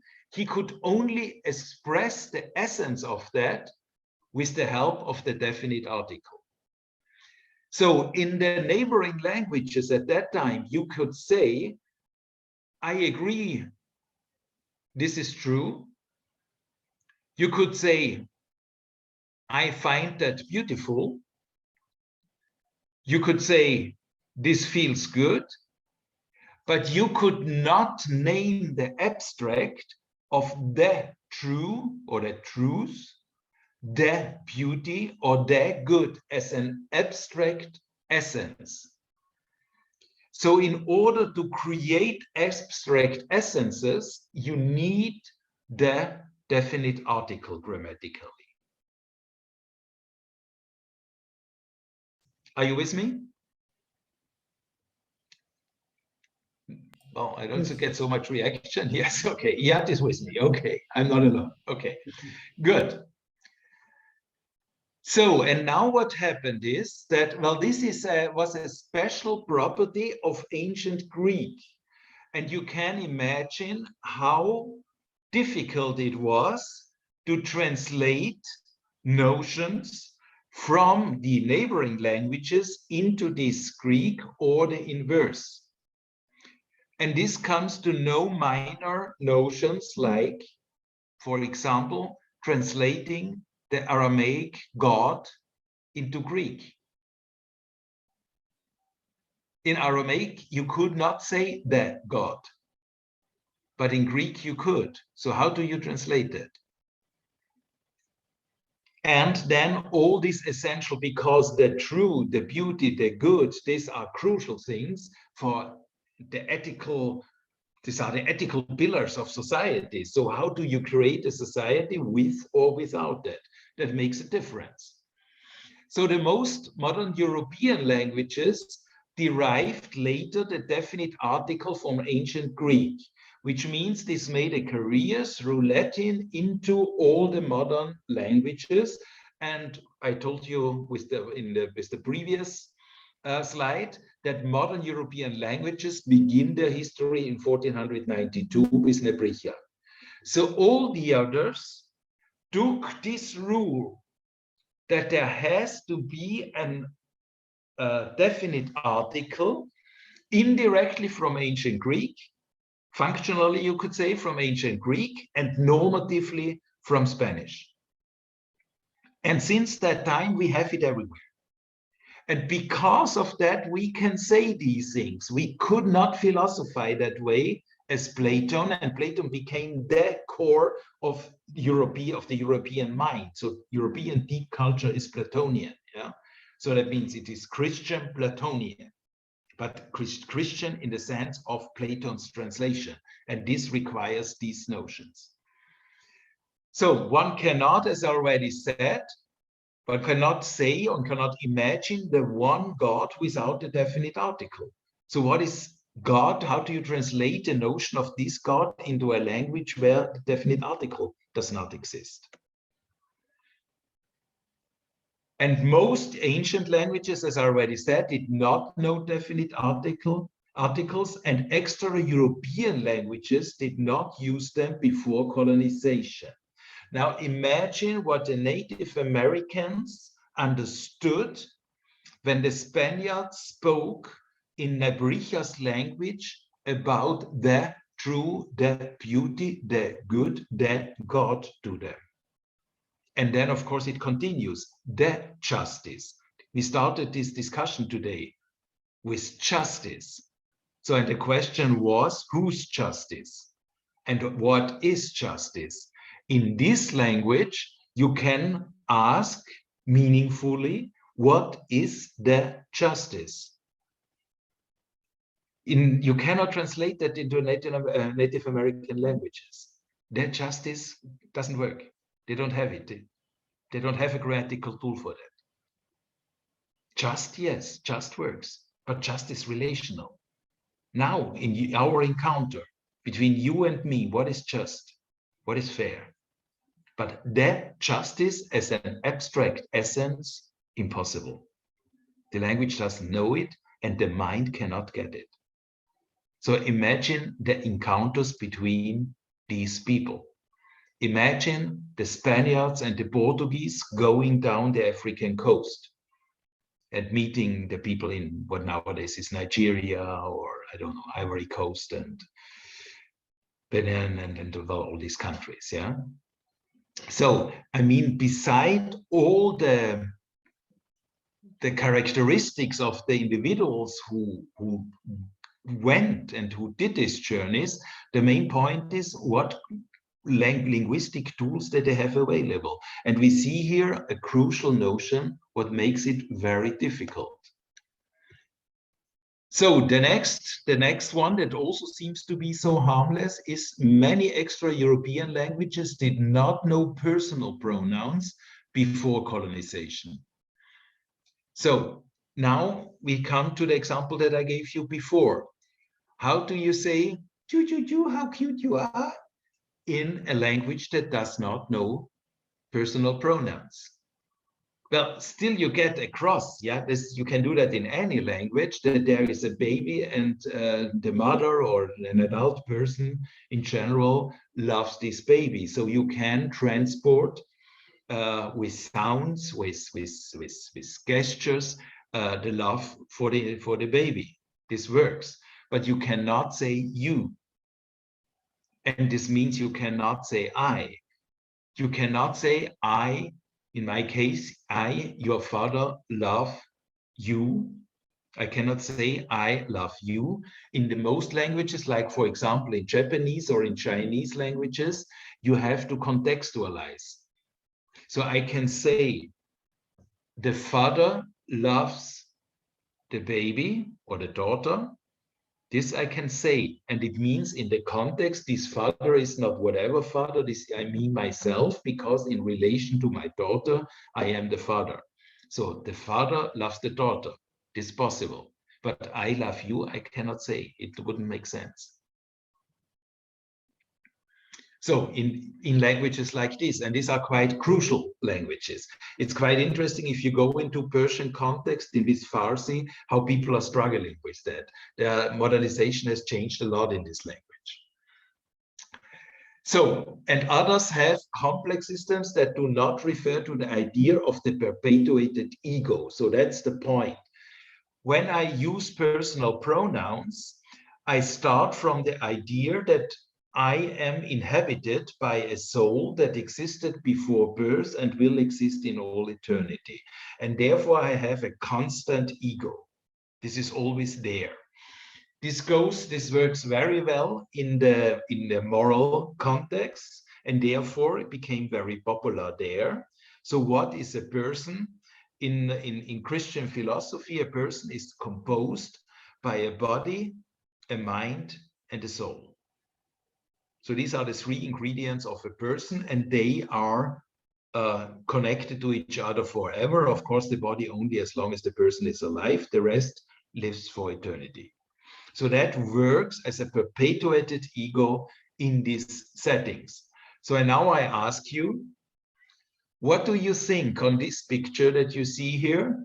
Who of these people can say I? And who cannot? And how does this define their relations? So the one who's sitting on the swing can say Oh, I. it's And very, even, yeah. And there is another one also, the man is standing like this, can say I, but the others cannot. Yeah.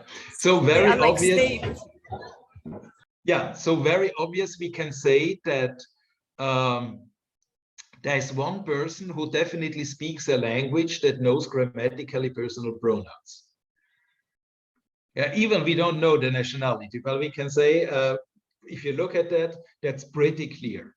This one person knows personal pronouns, and I agree with you. There is another one who may have learned this language from the way how he presents himself in this picture. We can imagine that maybe he speaks this language, but probably he does not come from it. So he might be a sort of a translator. Yeah, correct. So this is now what we see here, and of course, it's pretty interesting to say, well, how did grammar influence the encounter of these people, and how does it still today?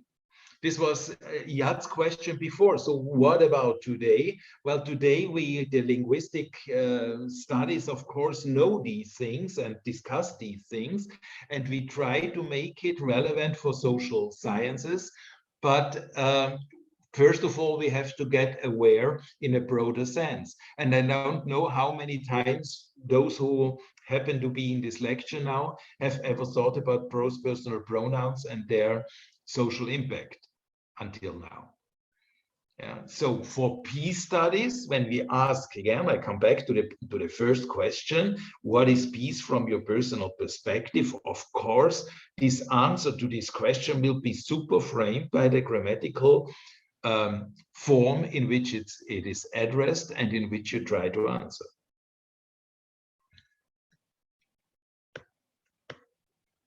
Okay, so now the next one. Yeah. Are we fine with this, with these two examples? I told you harmless examples. Ravan, do you still love me, or can I say it that way? Or is it too much to use a pronoun for this question? No, all is good at my end. Okay, so we still agree. That was my seriously my question. Okay, good. Okay, so then let's go one step further. If we are talking about peace, right? And we have, let me look at time. Wonderful, 50 minutes, good. So now, well, you see here, I can see it because, yeah, because of the system. Well, you see here a question that may also be astonishing. The question, how do you peace? This is, since many of you are Muslims, probably not so strange for you, because you are used to a greeting formula that asks this sort of, not literally, but sort of. So, but for Europeans, for people of speaking European languages, well, it's first of all, again, grammatically wrong. It does the same as using the plural for the word peace. So pieces, studies, or whatever would be grammatically wrong. And how do you peace is something that you cannot say. It's grammatically wrong. And still, I invite you to take that literally.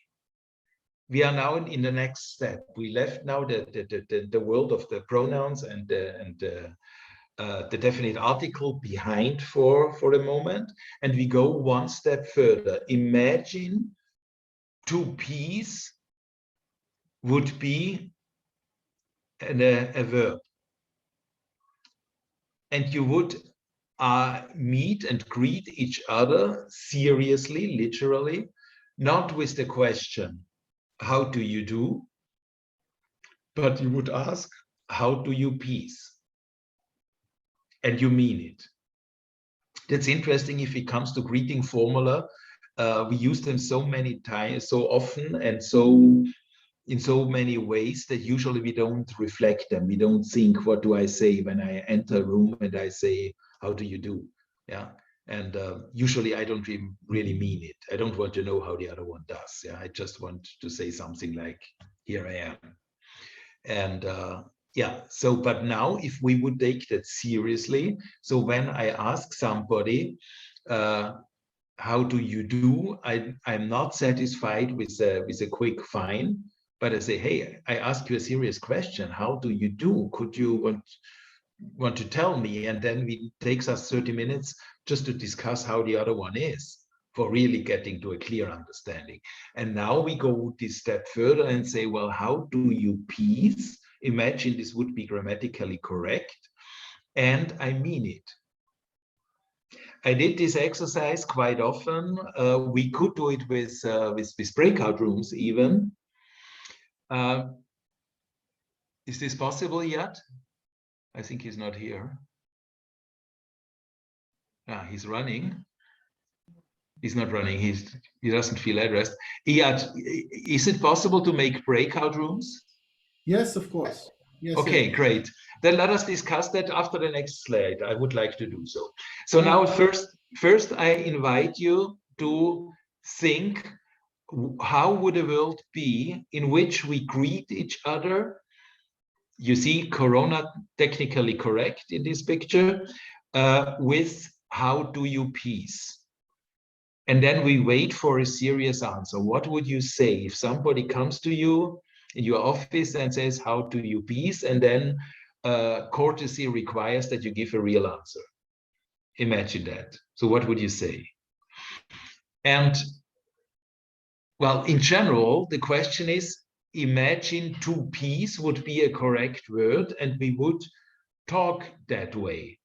What is the difference for talking about the definite article piece, a indefinite article piece, 3 or 5 or 7 pieces, or 2 piece?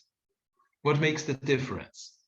And I said before, when I used this slide here recently, when I gave a presentation in Augsburg, there was a very gender-sensitive woman, and she interrupted me and said, "Sorry, sir, this is what you do. You cannot do that. These are two obviously women wearing high heels, and this is stereotyping." Well, I don't want to go into the details, but I want to make it easier for myself, and I ask this question that way. So I hope this is now more gender sensitive and also cultural sensitive.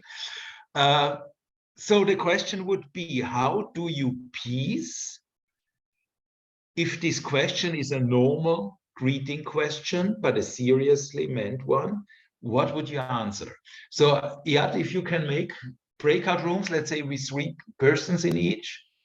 Okay. And I give you 5 minutes and let's see what you find. How can you imagine that you answer, how do you peace? And I also mean this question now when I ask you, so how do you peace? So how many groups do you would like to, we have 20, so maybe we do 5, then there's 5 in each group. Yeah, let's make 5 groups for 4 people, okay. Okay, I think that's assign automatically. Yeah, so I give you 5 minutes for finding proper answers. How do you peace? Okay, you can send them out. Okay. So open our rooms. So Rohan, do I click now open our rooms? Are you with us? Yes, I'm here. Yeah. Do you want me to do it? I did create open, and now I have either recreate, add a room, or open all rooms. Should I open all rooms? Yes, you should open all rooms. It didn't give me time, 5 minutes. Yeah, 5 minutes. Okay, then 5 minutes.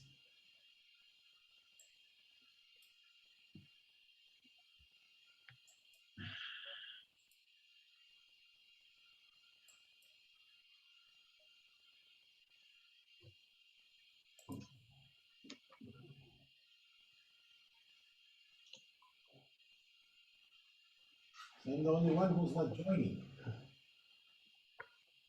I'll join anyone. Here, I can join myself. Iyad, Yes, it looks like some people are not in the rooms. Yeah, they should be in. Okay, I will add them. They should be in the room. So Walid is in the room. At least 2 more are here. Yeah, one is here. Yeah, let's see. Yeah, they're going in. Okay, they are still on the way. Yeah. And this is me, Rahman, and Zinat, podcast all messages. So we have 3 that are not in the room. I can also send them messages, see if they are.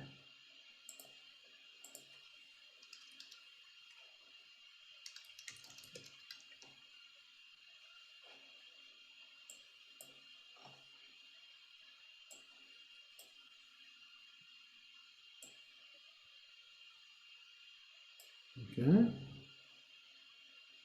Oh, you are in one of the rooms. So that's why, I guess. Now let me join. Let's see. I see Tamani Salim and Light Al-Momani still not in the room. Yeah. Or maybe they did not accept. I have no. You will try to write them an email, a message. Okay. So let's see. I hope the other ones discuss.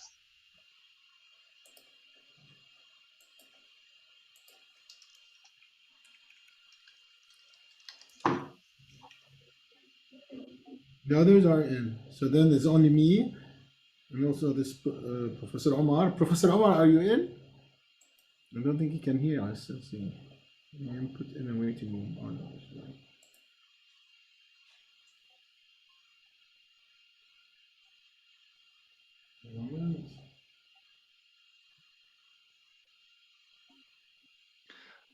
Monsieur, you have the problem. No, you should be in one of the rooms, and we don't. I don't know. I don't see you. Are you in the rooms or are you out of the room? I can't see you anymore. No, in the room.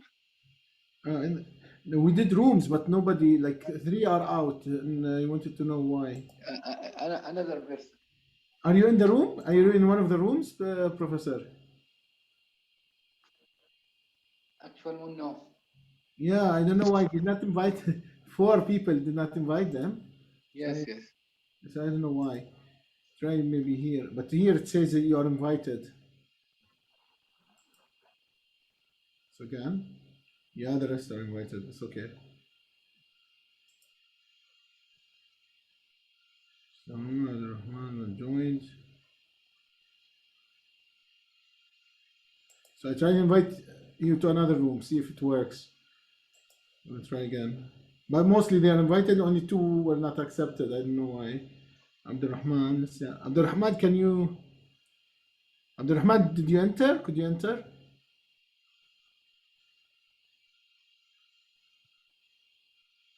Maybe he's not there. Yeah, I will try. No, he said he will be. I'll try, switch him to another room.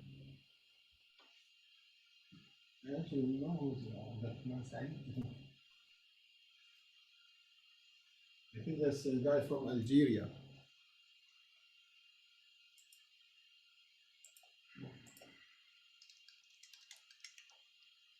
So we have Bayan. Bayan, are you with us? I think Bayan is always working, and she's from the University of Jordan.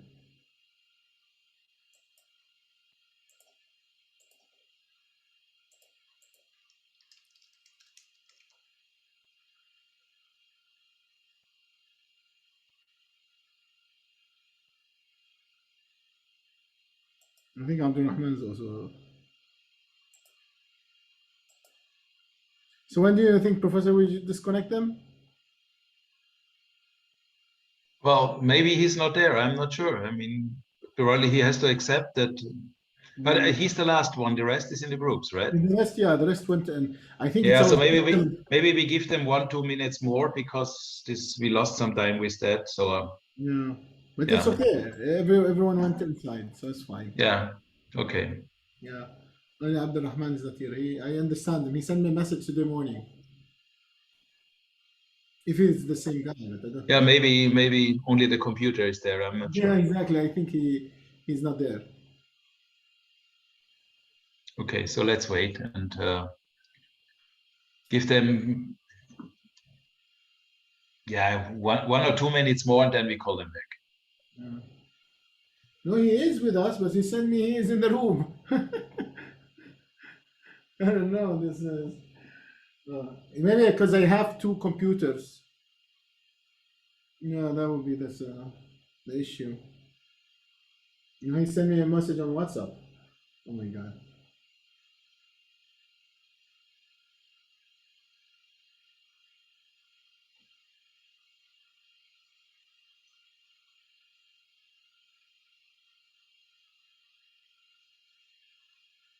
So I still want unassigned one. Some person is not assigned, so I don't know who is this guy. Ah, that's me. No, I'm not assigned to anything.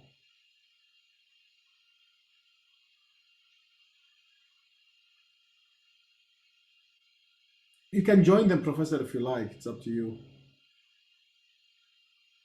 And No. I mean they should come back in a minute or so. Yeah, latest in a minute. Do you have to call them back manually, or will they come no, automatically? manually because they didn't do timing. Okay, so let's give them a minute and then we call them. Okay. Hello, Mick. I'll join one of the rooms.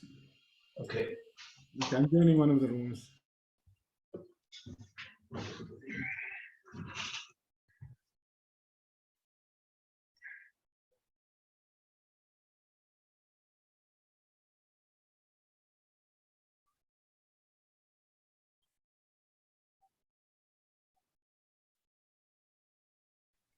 So, Professor, should I close all the breakout rooms?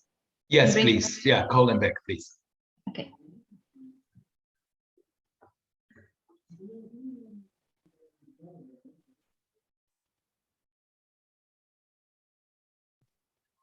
So they'll be here in 50 seconds. Perfect.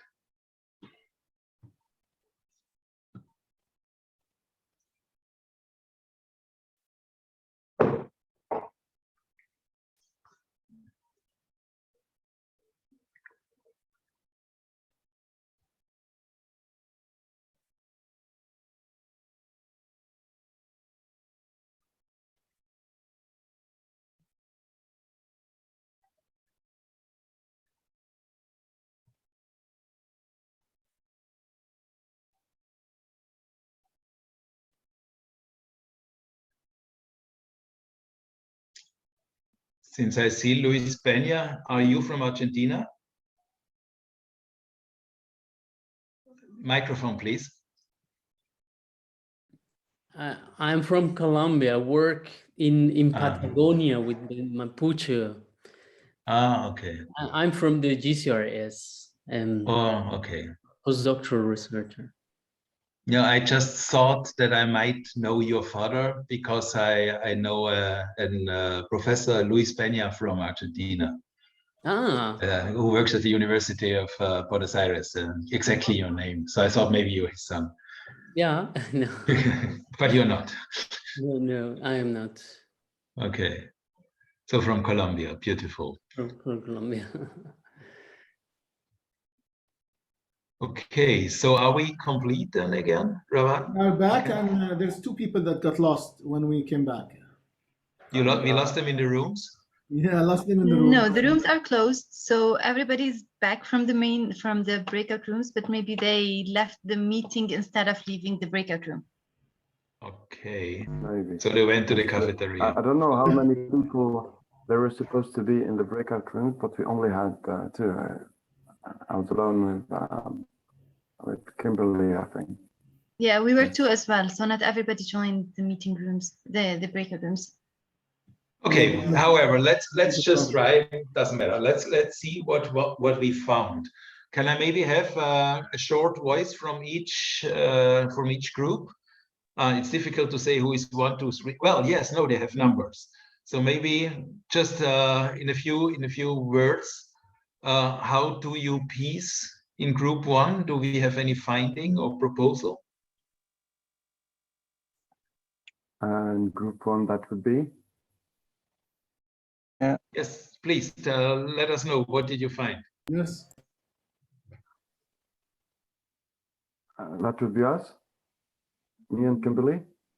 Yes, Abdurraza. Yeah. What did you find? No, that was Walid and Kimberly. So yes, Walid, go ahead. Okay.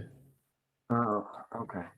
So yes. So we first started discussing the different cultural implications of a greeting. Okay. Then we talked a little bit about the Arabic version, the one that we have here on the screen. Assalamu alaikum. And we also talked about the existence of a verb in Arabic. Yusallim means to greet someone saying Assalamu alaikum.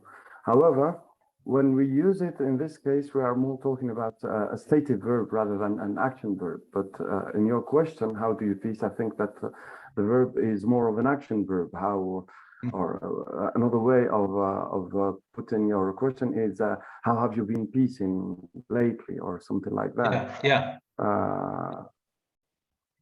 So yes, trying to add this action or active dimension to this word might be tricky linguistically, but the translation we try to come to is how peaceful were you lately?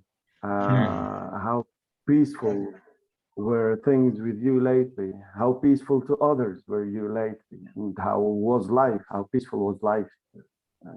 So yeah, that's pretty much what we came up with. That's thank you for that. If you allow me, I would connect that. Are you done, or do you still? Sorry, I didn't want to interrupt you. I don't know whether Kimberly wants to add something to what I just said, but yes, I think that's pretty much what we discussed together. Go ahead, Kimberly, if there is anything you'd like to add. Your mic is muted, so we can't hear you. Kimberly, your microphone is muted. Yeah, oh, sorry. I said I think that was a good summary, and the only thing I would add is we had just enough time to agree that we've not been very peaceful in ourselves or worldly. But I think that was a good summary. Yeah, what calls my attention here is that that you try to find a bypass, because you made the verb that I was asking for an adverb. And that's very interesting, because now, since we are somehow in this merged field of peace and reconciliation studies, it is very interesting that if it comes to reconciliation, linguistically the same happens in English. Because, as I said last time, the Latin core of the word is silere, which is a verb. And if you see the journey of this verb into modern English, you can only translate to be silent, which is, you cannot say in English too silent, which would be the literal Latin notion. And the same here. I mean, of course, when I say, how do you peace, I impose on you a not existing grammatical form, and you try to heal it or to escape, however you want to express that, by making it an adverb. And of course, you could even make it a noun, then it's very easy. Then it's just what is peace? But my question was, how do you peace? And you see, that's exactly what I want to show, that our mindset is so framed by grammar that we cannot really make it. So I think the reaction is very natural. Your mindset is so framed that you say, okay, this doesn't fit here. I have to find another solution. And the trick is now make it an adverb. Yeah. So that's and then it is different, yeah? And you don't have a problem making it a noun, even with the use of a definite article. So that piece works. So it is, from my point of view, almost nonsense, that one and only piece, the abstract essence of peace. I think, if at all, it can be imagined like hell, that one and only peace, yeah? So maybe it's an equivalent to hell. But if not, if you don't like that, then it's just nonsense. But we can say that easily, but we cannot say what is it to peace. So you cannot get up in the morning and say, how do I peace today? I think it's principally possible, but our grammar makes it very, very difficult, if not impossible. So Kimberly, you wanted to come in again? I was just going to add that the grammar also, we talked for just a moment about that, because as an English native speaker, there's a big difference between a kind of inner peace and a personal peace, and an active societal peace. And those are as different as, you know, the same bird that has two different names, like a dove of peace or a pigeon. And it's the same word in German, but it's different words in English. And it felt challenging to discuss this because there was such a division between an inner peace and an active social peace in the way I think of it, a greeting or as a word or a verb. Yeah, and you see how much effort you have to put into it, expressing that in English. Sure. Yeah, so that means the language reduces the notion to a way that you need a lot of adjectives to make understandable what you mean. And this is why we're not very good at peace here in the USA. Yeah, but the bad news here is that you are just good Europeans, because that's the same in all our languages. Yeah, so this is exactly what I wanted to show today, that this history of European languages as derived from ancient Greek are restricted by these grammars. And the Europeans are very similar. And we tend imperialistically to believe that this is how people speak in the world. But we are still today, after colonialism, a minority. Yeah, imagine 1.4 billion Chinese speaking in a different way. And the same goes for the Indians. Yeah, so very clear. So, okay, thank you very much. Second group, do we have a different observation, or was it the same there? Group 2? Hi, doctor. Yes, please. Yeah, how are you? Good. I peace very well. Yeah, alhamdulillah. Just regarding the question, I noticed that I mean, me and my colleague have the same culture. I mean, we approach, let's say, peace in the same way, even though there is, let's say, the main culture and there is subculture, and sometimes it's so hard to have the typical the same way of approaching peace or making peace. But when it comes to grammar, as you have said, it's the grammar exercise power and the language user in every context, not just in peace, but in the language use in general. But in our context, because I'm not from the city, I'm from the tribe, we don't respect grammar. We don't respect grammar, and sometimes there is a violation of the grammatical rules. I'm gonna give you an example. For example, if someone wants to peace, he or she gonna use the plural. I mean, we, instead of using the I, and in this context, it's wrong. It should be I. I mean, speaking about himself, but he's speaking about himself, and then but he is using the subject pronoun reflecting the community, the plural. I mean, the plurality. I mean, we, instead of using the I, that respect the peacemaker. I mean, the apologizer. I mean, you got me? Yeah, thank you. Yeah, very interesting. Yeah, thank you very much. Yeah, thanks. Okay, beautiful. Yes, I will come back to that, but maybe we just listen to the other two groups. What is group 3? Any additional observations?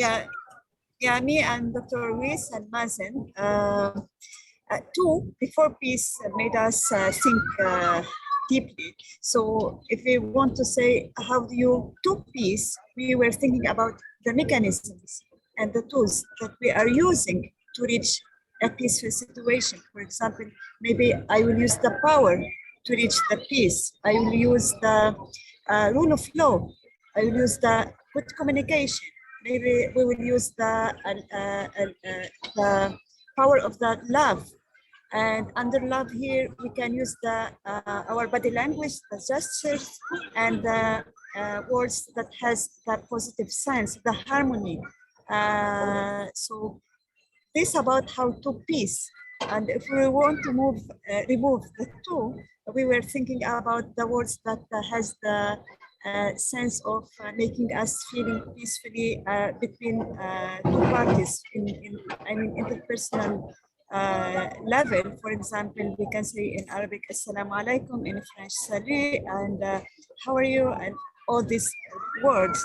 But the two before peace made us think in a different way. So we were thinking about the mechanisms. Very good. Yeah. Very interesting. Yeah. Okay, thank you. And the last group, the fourth group.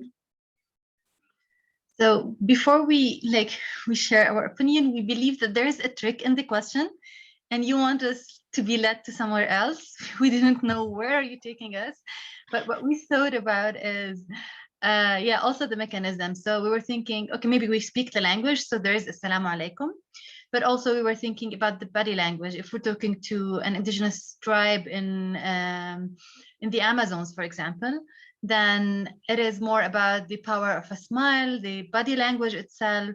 How do we convey a message without even using the language itself? So it's not the language itself, but it's us conveying the message. Yeah, very good. Okay, yeah. And I think that this is even what you say, that's from my experience as a visitor, I would say that's very Arabic, what you're saying.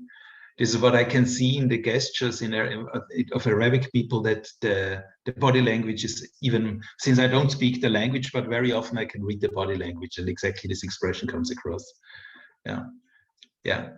Okay, so Walid wants to say something. Do I see correctly the hand? Yes. Please. I wonder whether we can use the verb to pacify to substitute the verb to peace.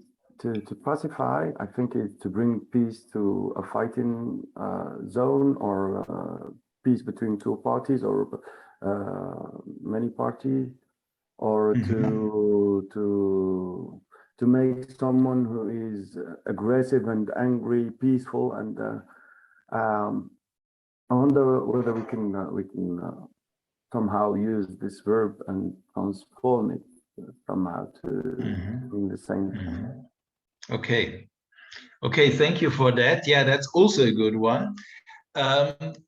My problem with this proposal would be that in order to pacify, you need a pacifier. In other words, in order to peace, you need a peacemaker. This always leads us to an individual notion. So that means the personal pronoun, this idea of the subject, comes in through the back door and stands there again. So to pacify, if I translate it literally into German, is a rather violent word in German, because you need somebody who has the power to make the other one calm. Yeah. So, and now where I want to go, and this is referring to I think this was group 3 that brought this statement, is there's no trick. I'm not mean. I'm not playing games with you. The question is, how far can we go? And I find it interesting if we say, if it's possible, if it would be acceptable to say, how do you peace? Or I can say, today I peace this and that way. So we have different notions, different ways to act peacefully. Then even an encounter, or let's say a group of people, can peace. Yeah, verb. So people can peace. And that means in the togetherness, an atmosphere is created that is perceived as peacing in a way that we perceive, for example, phenomena of the weather. So could I say it peaces similar to it is raining? Or it's, I don't know, sun is, so it's sunny. Yeah, snowing, whatever, all these phenomena, yeah? So that we ascribe to nature, and this is in modern European languages usually the only one where we can talk about activities or phenomena without having a doer behind the deed. So if it's raining, we usually don't ask who rains. But if I say driving, then we ask, well, who is driving? Or speaking, who is speaking, or so on. But with rain, you wouldn't do that. Or with sunshine, you don't do that. So could be peace a phenomenon in a group? It is peacing, or we are peacing. Could you say that? Can you imagine such a language where you can say that and it is appropriate? And I just give you an example because we were playing, and I mean, I propose these things very often and I try to learn myself by doing so. A very interesting moment was in the same meeting that we had recently in Augsburg, where I brought this and people were quite disturbed and said, well, I don't know really what this crazy guy wants. And later in the same session, when we found new things, so we were together, well, we wanted to find out the usual thing that why are you meeting in a conference? Because you want to learn from each other, you want to learn from the experience of the other. And suddenly one of the participants said, now it's really researching. So what the person wanted to mean is we were sitting around these tables, we were discussing intensely, and as a group, like as a unit, we started to develop new ideas, and it was like, wow, now it's flourishing. And this person, inspired by what we discussed before, said, now I got it. It is researching. It's like raining. It's not I, the brilliant researcher, find new ideas, or we as the brilliant group of sophisticated researchers no. There's no doer behind the deed anymore. Pardon? Just to say that research is happening. Exactly. Research is happening. It, like the dynamics, the act is more relevant than the subject as a doer behind the deed. And that's really where it wants to go. And I want to provoke your people whose mind is framed by European languages. Well, what would it mean? What would it be the difference for us if we invite the verb to peace into our languages? Okay, Vality, you're waiting for a long time, please. No, I just uploaded. I didn't play it my hand. Okay, good. So thank you. Then, Yet you want to? Yeah, I would like to emphasize more about is not researching, but more transformation. So like transformation is happening, and that's where it becomes a verb. Yes, exactly. And that's also the difference. You remember before in the previous slide, I said the difference between conflict resolution and conflict transformation. Mm-hmm. Because conflict resolution implies that, first of all, we have a doer, somebody who resolves. Mm-hmm. And very often we know in the frame of UN and similar units that the one who resolves is not the parties in the conflict, but it's usually the expert from outside, the conflict worker, which usually does bring a definite result, like again in a mathematical calculation, but usually not a very pleasant situation for the people on the spot.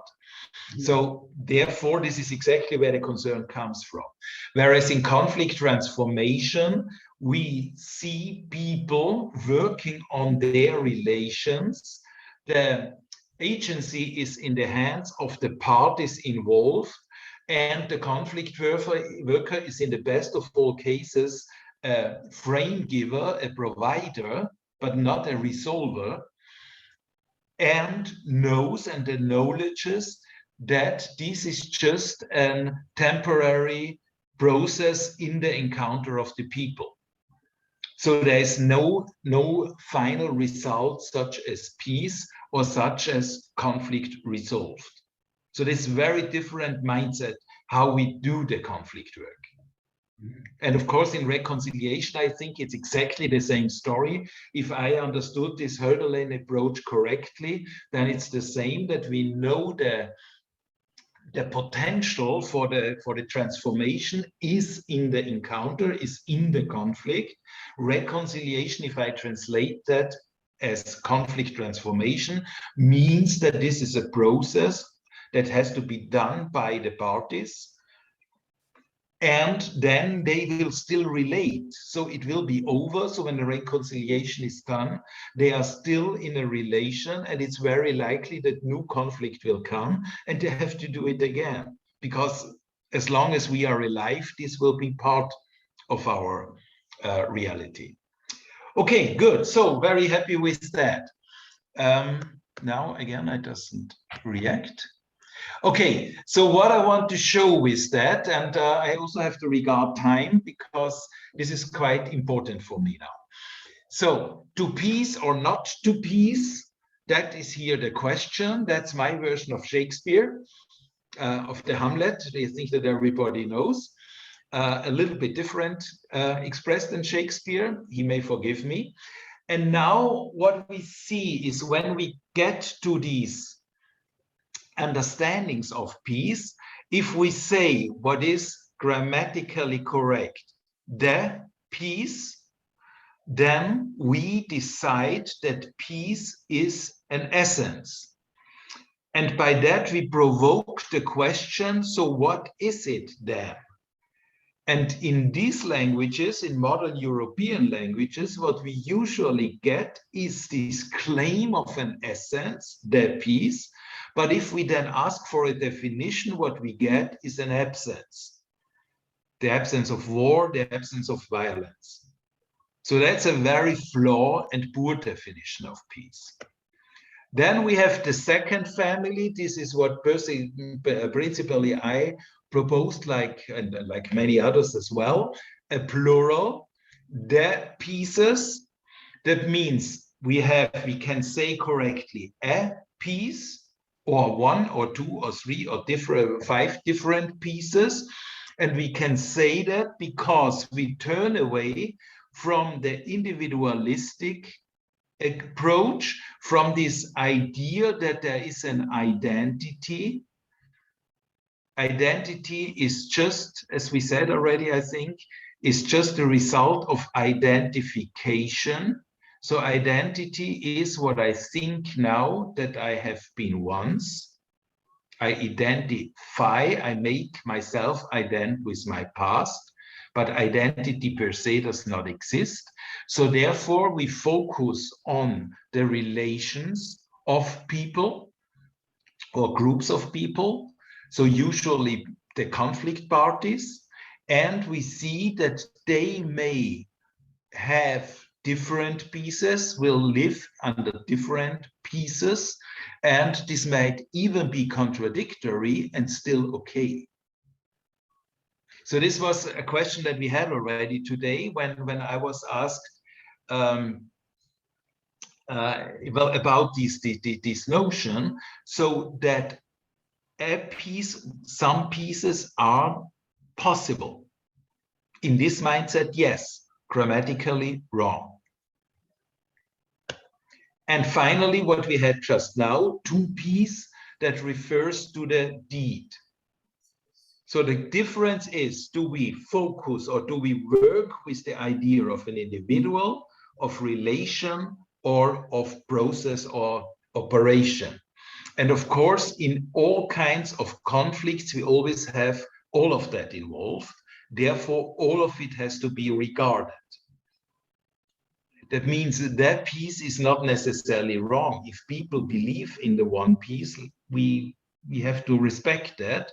But we see that the second and the third concept easier embraces the first one than the inverse.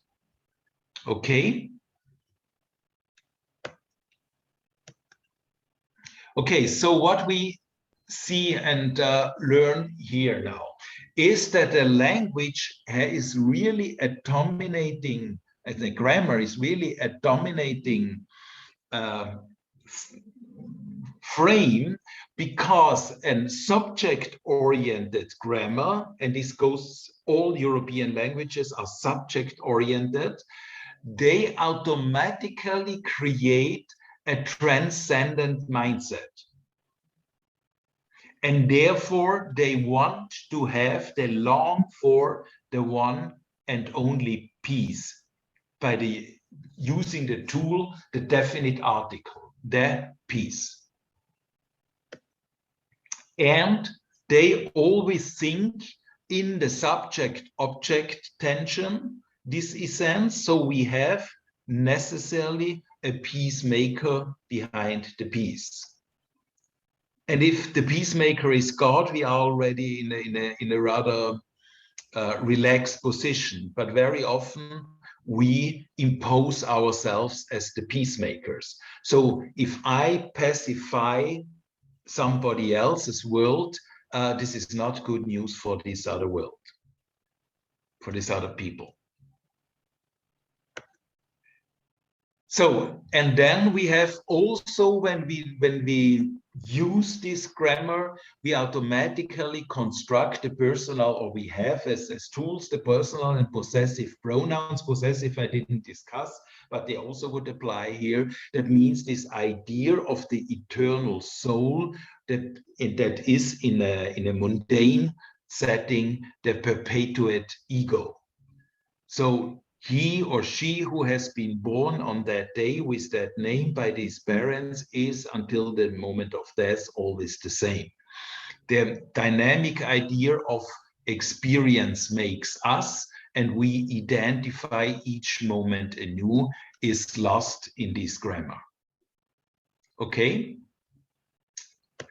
Then we have the second family, so to say. This is what I already mentioned, the system theory and language game, which can work with the idea of pieces as a plural. And then finally, the last one that we just were playing with now, the proceeding oriented grammar, or the operation oriented grammar, if you want, that creates, because it starts from the use of the verb, an immanent worldview. And by doing so, the indefinite articles and or numbers become more relevant. I can say correctly here a piece, or even worse, I can use the verb and the adverb. This is what you found out in the breakout rooms. The proceeding to piece becomes relevant, the occurrence or the relation. It pieces. So, and I really, since we discussed that now, I invite you, maybe until the next time we meet, that you just try to use your senses for perceiving that. So are there settings, situation, encounters where you could say correctly, oh, now it pieces, or here it pieces? Do you perceive these sort of realities? And if so, it becomes very interesting, because you see that even on the conditions that we would define in the first group here on this slide as not peace, or not defined as peace, which means the opposite of peace, which is war or violence. So even in a war, you can perceive that it pieces, or even under violent conditions, it can peace. And what does it do with our mind? What options does it give us? How does it empower us as human beings if we are able to perceive that? And then important here is that by the use of this grammar, which is not accepted in European languages, you would get the tributary substantive, the vital soul. So that means the spark of life is ascribed to the perceiver, to the perceiving subject, but is not imagined as a constant in time and space. There are philosophies. Well, we could take, for example, from Martin Buber, this famous sentence, I am because you are. So the I is always formed in the encounter and by the encounters with the help through the you. Or the famous, I think that's you have a slide on that anyway, do I? No. We would, for example, I could refer to the famous word Ubuntu. I'm pretty sure that all of you have heard that. It became worldwide known in the context of the end of the apartheid regime in South Africa, when this notion of Ubuntu became discussed and, for example, confused quite a lot the people in Europe, especially the idealists and the realists in international relations, when people said, I am because we are, which means identification via group belonging and group settings, is different to the strictly individualistic approach of European cultures and languages. Okay, so I think this is what I wanted to do today. I hope it was not too confusing for you.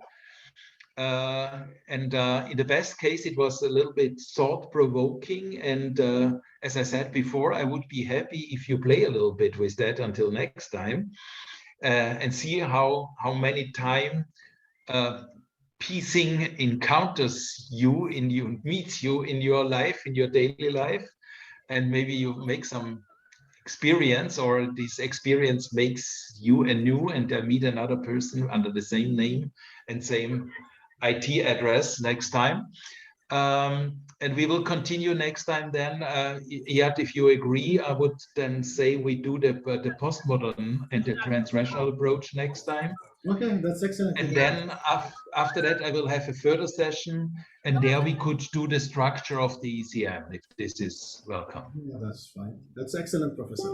Okay, good. Questions as well. If you like to answer some questions, or you are in a hurry, Professor. I'm not in a hurry. I mean, if there are questions, we can still continue. I think I stopped with this slide today because the next one opens a new chapter. This is excellent. And we will open for a session as long as the professor wants, but I think we can do it for 10 minutes max, 5 minutes sensitive. Okay.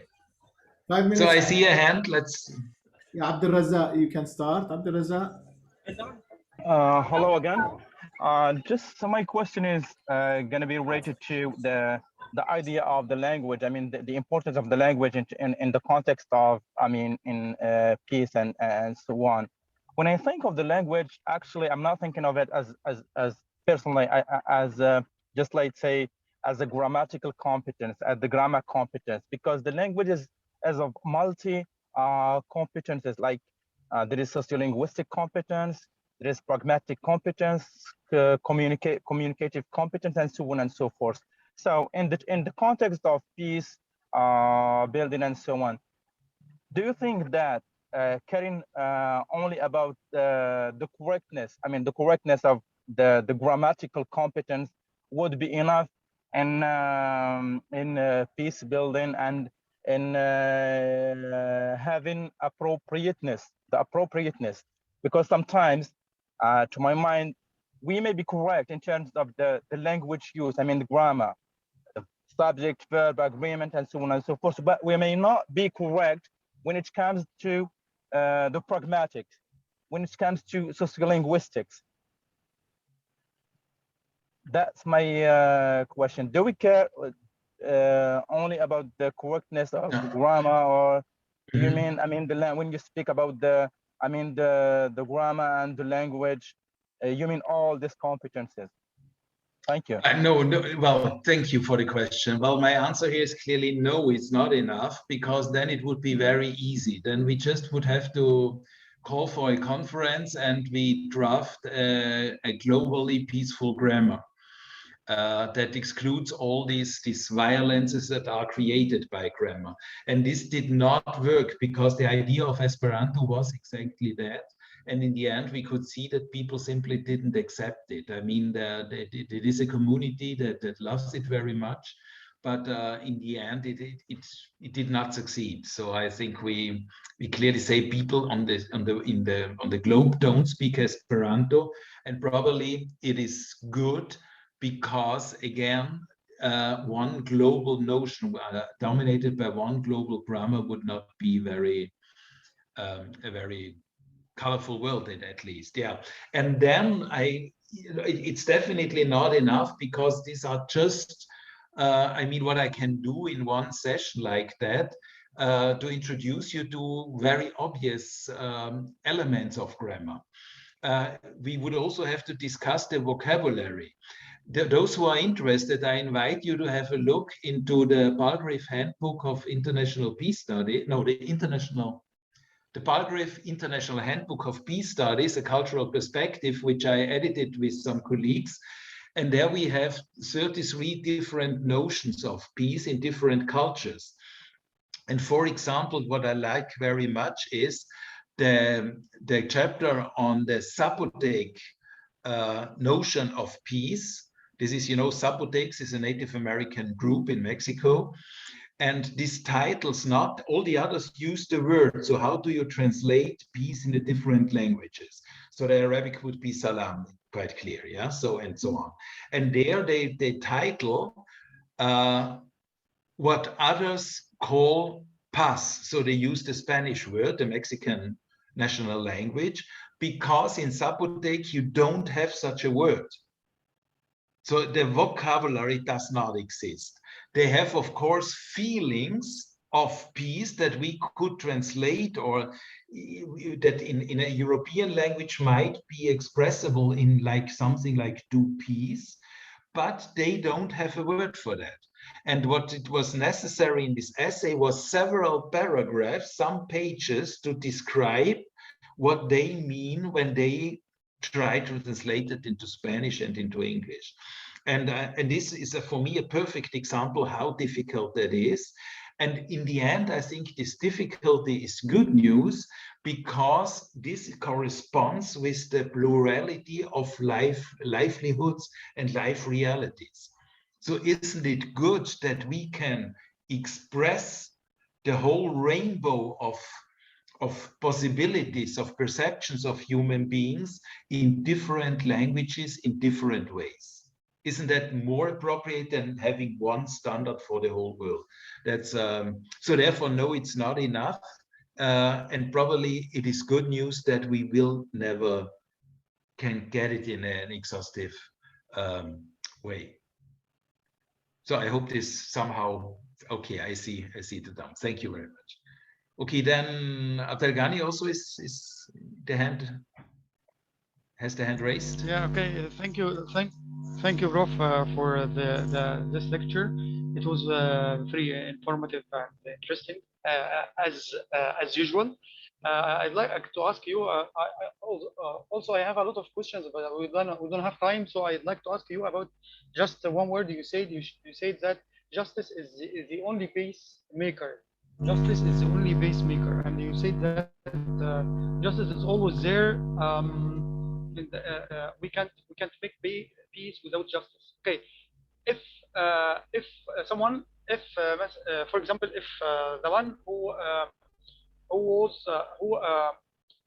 undergoes such kind of injustice, whatever,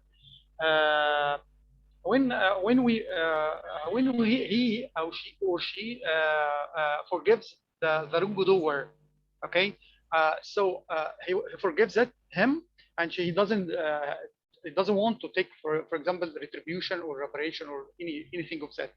And is this means that we haven't punished him or her for his wrongdoing? Okay, so is this means peace also? I forgive the wrongdoer without taking my right. Okay, does this mean we build peace, we reach peace, or not? Okay, well, this depends on the frame. I mean, I would have to ask back, well, whom do you ask now? And you will say me, of course. This, you see, that's the problem with personal pronouns. If we would discuss in the frame of moral pieces only, then I would say what you expect here is 100% correct. So in a moral setting, I mean, without forgiveness, without a clear agreement, you will not go anywhere. But what I said was that the diagram, as I showed it to you, and this first notion of justice, that this brings us into a turning wheel of conflict. Well, this is what I said, how I criticized it, yeah, and how I said, be careful with that. And then we know that we have different interpretations of justice that make it easier to deal with that. And even all the big religions propose that, yeah. So that's and not only religions, of course, also in philosophy you can find different approaches. So, but what I wanted to say with my statement is that, and this takes a little bit away the point of next session, is that in the end, in a transrational approach, and this is what I'm selling to you, we cannot do it without the key words that we will later call the general directions of peace that exist, that we can observe for real in the world. And justice is a permanently returning keyword. So almost independent from the culture, from the context, from the history, from the moment in time, justice is there over and again. And there are some more. And this is now the point that I take away. So, for example, the same goes with security.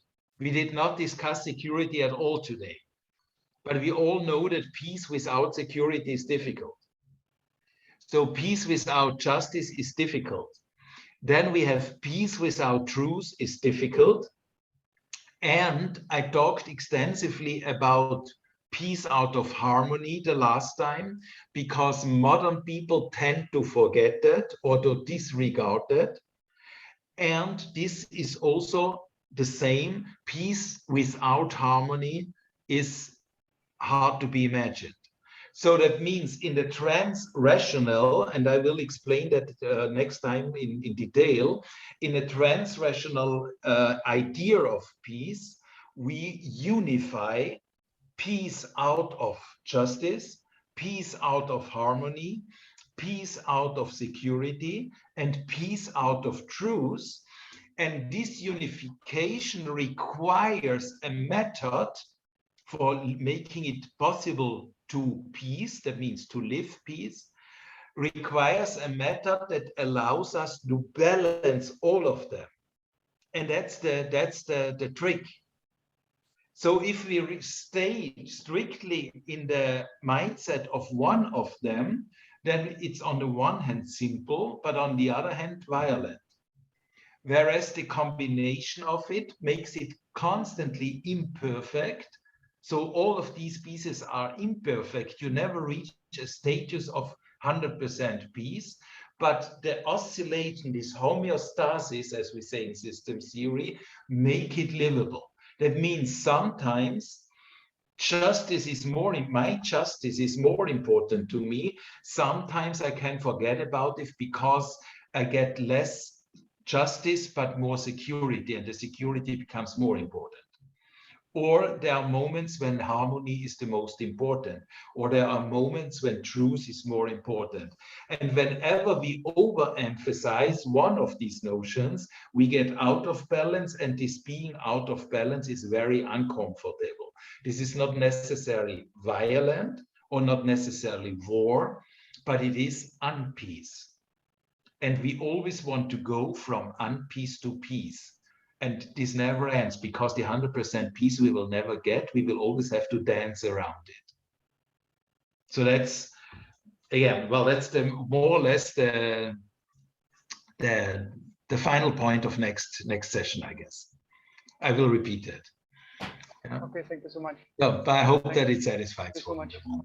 Thank you, Okay. Professor. Thank you so much. So I think, Professor, do you have anything we'd like to add before we end the session? No, I hope that I didn't confuse you too much today. I think I know that's a bitter pill to swallow, or let's say at least hard to swallow it. And I hope that, again, I invite you play a little bit with that. I mean, just let it be fun and see what it does with you. And maybe we have some questions at the beginning of the next session, or in the concluding part, we will see. But thank you for going this walk on the wild side with me, philosophically wild side. Thank you, Professor, very much. And it was very insightful and enlightening for us, actually. And for me, I can say that as well. So thank you, everyone, for attending the session of the Armina. And we hope to see you next Friday, and enjoy your stay.